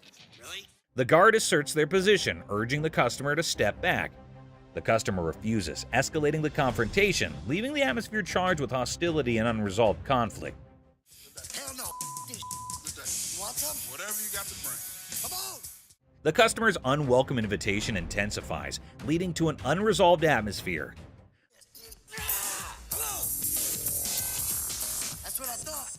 The customer's confrontational tone suggests a potential fight, escalating tension and the possibility of a physical altercation. Volkswagen van. Good. I'm Les. John. What the hell is it? This is a 1968 Volkswagen van owned by Dr. Death, Jack Kevorkian. Hold on to your seats. A 1968 Volkswagen van, once owned by Dr. Death, rolls into the pawn shop. Les is on the case, exploring this piece of history. Weirdness level maximum. I have everything documented. How much do you want for this thing? I'm looking to get in the 6 figures. The seller dreams of 6 figures for the van, but reality check. 20 grand? No. 25 grand. Negotiations go from 20 grand to a wild coin flip for 30 grand. Les, you mad genius. Oh my God. My dad's gonna leave everything to chance on a $20,000 coin flip? What are you doing? Seth and Ashley can't believe Les's coin flip antics. He's risking 20 grand just for a chance at 30 grand. The drama unfolds like a high-stakes comedy. Heads. Les, you wild card. The coin flip drama continues, with drum roll and laughter. Heads. Nails it in. Thank you. Thank you very much. Yeah. Perfect. Good deal. The van deal is sealed at 20 grand, leaving everyone amused and baffled. What a ride! No question. I proved to my kids I still got it. Les, the coin flipping legend, celebrates his 20 grand win. Laughter echoes as the deal concludes. The van's bizarre journey adds a hilarious chapter to pawn shop history. Ring drama. So what can I help you with today? I got this ring right here. I wanted to get it appraised, see how much it might be worth. Hey, listen up, people. Commodity Wild just happened at the original pawn shop. Imagine this dude who looks like he just rocked out at a concert stepping in, holding a ring that has probably seen more action than a library book. The crazy twist, he's not there to show it like a rock star. He's trying to sell the thing. I also wanted to know how much you guys would give me for it. Like as a pawn, and then I pay it back. Okay, when I give you an appraisal, that's not how much I'm gonna give you in pawn. So he's all proud, telling the pawnbroker how this ring is worth a ton of money, when, out of nowhere, a lady burst in like a storm. What the are you doing? She's on a mission to figure out why her precious ring is about to be someone else's fancy jewelry. Cue the dramatic music, folks. Why'd you take my ring? Well, I wanted to see how much it was worth. Bull. Now, our rock star wannabe is caught red-handed, dealing with an angry lady dead set on getting her shiny thing back. It's like a soap piece crashing into a rock concert, and the pawn shop is the main stage. I just wanted to know how much it was worth, that's all. You're a liar. Why'd you take my ring? I'm sorry. What? Things get intense as the lady slaps the crazy guy not once, but twice. And suddenly, the whole place goes silent. You could hear a leg drop, or in this case, a ring hitting the counter. The other people in the pawn shop are stunned, wondering if they accidentally walked into a live reality TV show. You're a idiot. Can I just have my ring? Well, Yeah, he's it's the one that hers. gave it to me. That's hers. Just give me my ring. Our lady does not waste any time. She grabs the ring back, making it clear her bling is off limits. Right now. The embarrassed and confused rock star lookalike gets pushed out of the pawn shop by the triumphant lady. There you have it, folks, a ridiculous blend, up and a super dramatic autumn at the pawn shop. Turns out the real treasures are not just the bones for trade. Who would have allowed pawn shops could be this amusing? Stay tuned for the coming occasion of pawned out drama. Clown Prince. In a small pawn shop on the corner of Chuckles Street and Guffaw Avenue, things got really funny one day. A guy walked in with so much makeup on his face that he looked like he just stepped out of a play.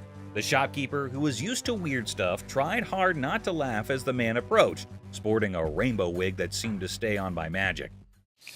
I need to sell this earring because my little red Corvette broke down. Oh, no kidding. Absolutely. Wow. The man, looking mischievous, whipped out a fancy earring from his pocket and showed it off with a big dramatic gesture. The shopkeeper, holding back a laugh, checked out the earring like it was some royal treasure. You know who I am, right? No. Who are you? You don't know who I am.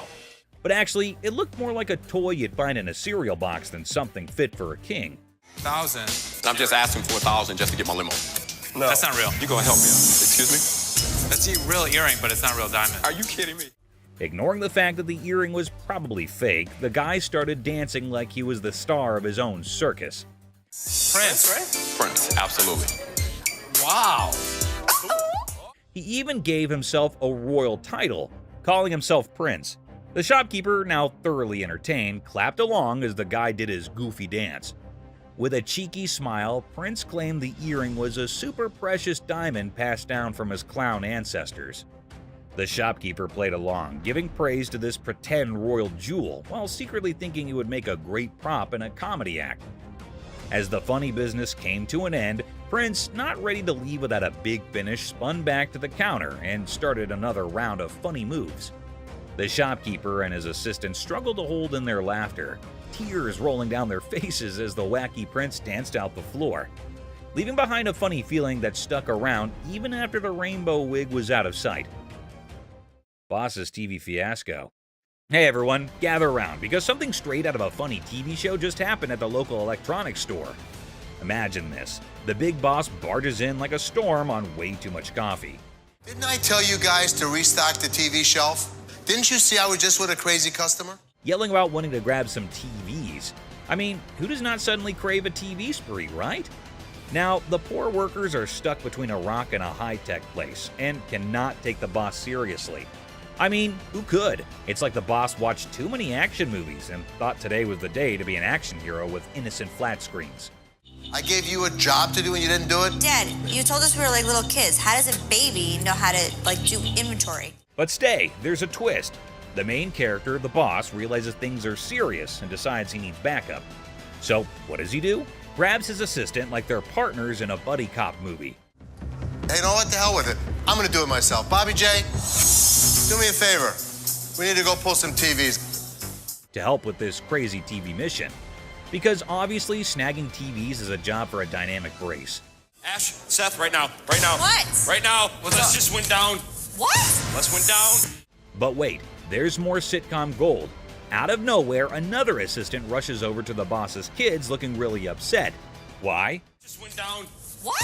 Let's went down. Dad, you all right? Well, turns out the master is now on the floor. Yep, the guy who was on a TV conquest is now chilling on the cold floor of the electronics aisle. Well, we have an emergency here. What happened? Did he say something hurt? No, he didn't say anything. We're pulling TVs. They call emergency services because apparently this is not just a shopping spree. It's a full-blown crisis.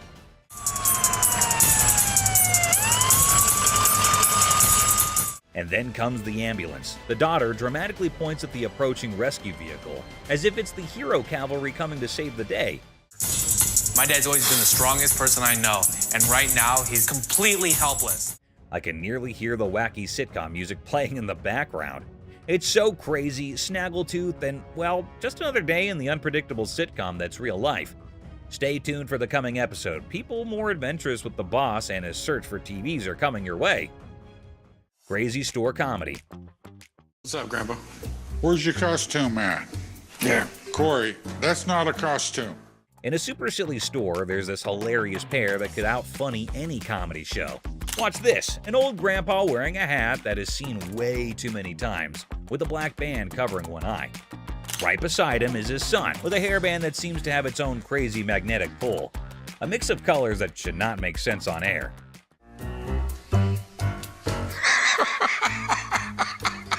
What? So, a regular customer walks in thinking they're just here for a normal shopping trip.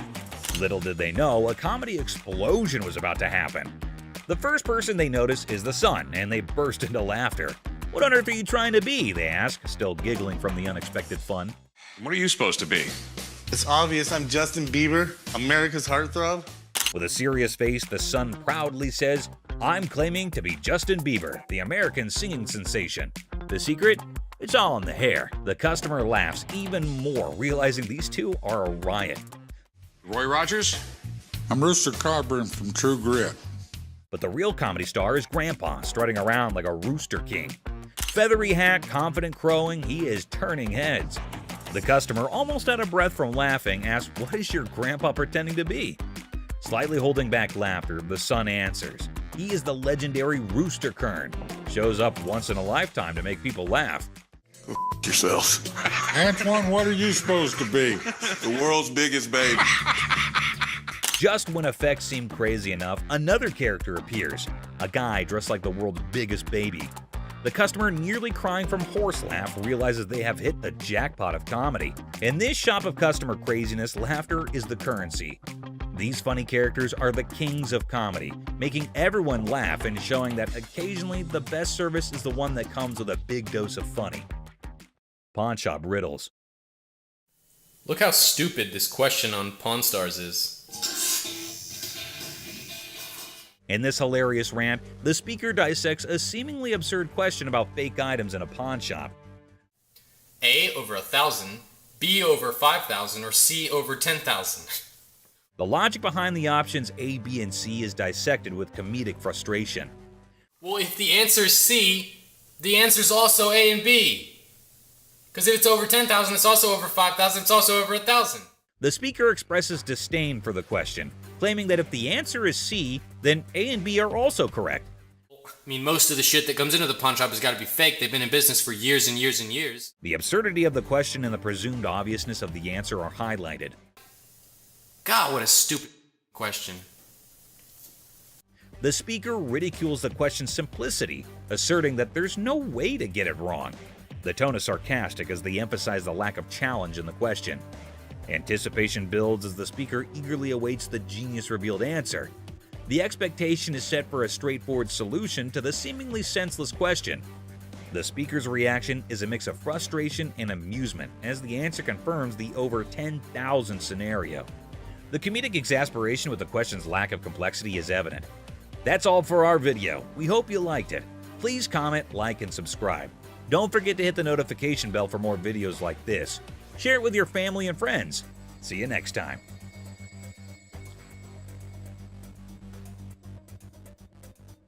I mean, most of the shit that comes into the pawn shop has got to be fake. They've been in business for years and years and years.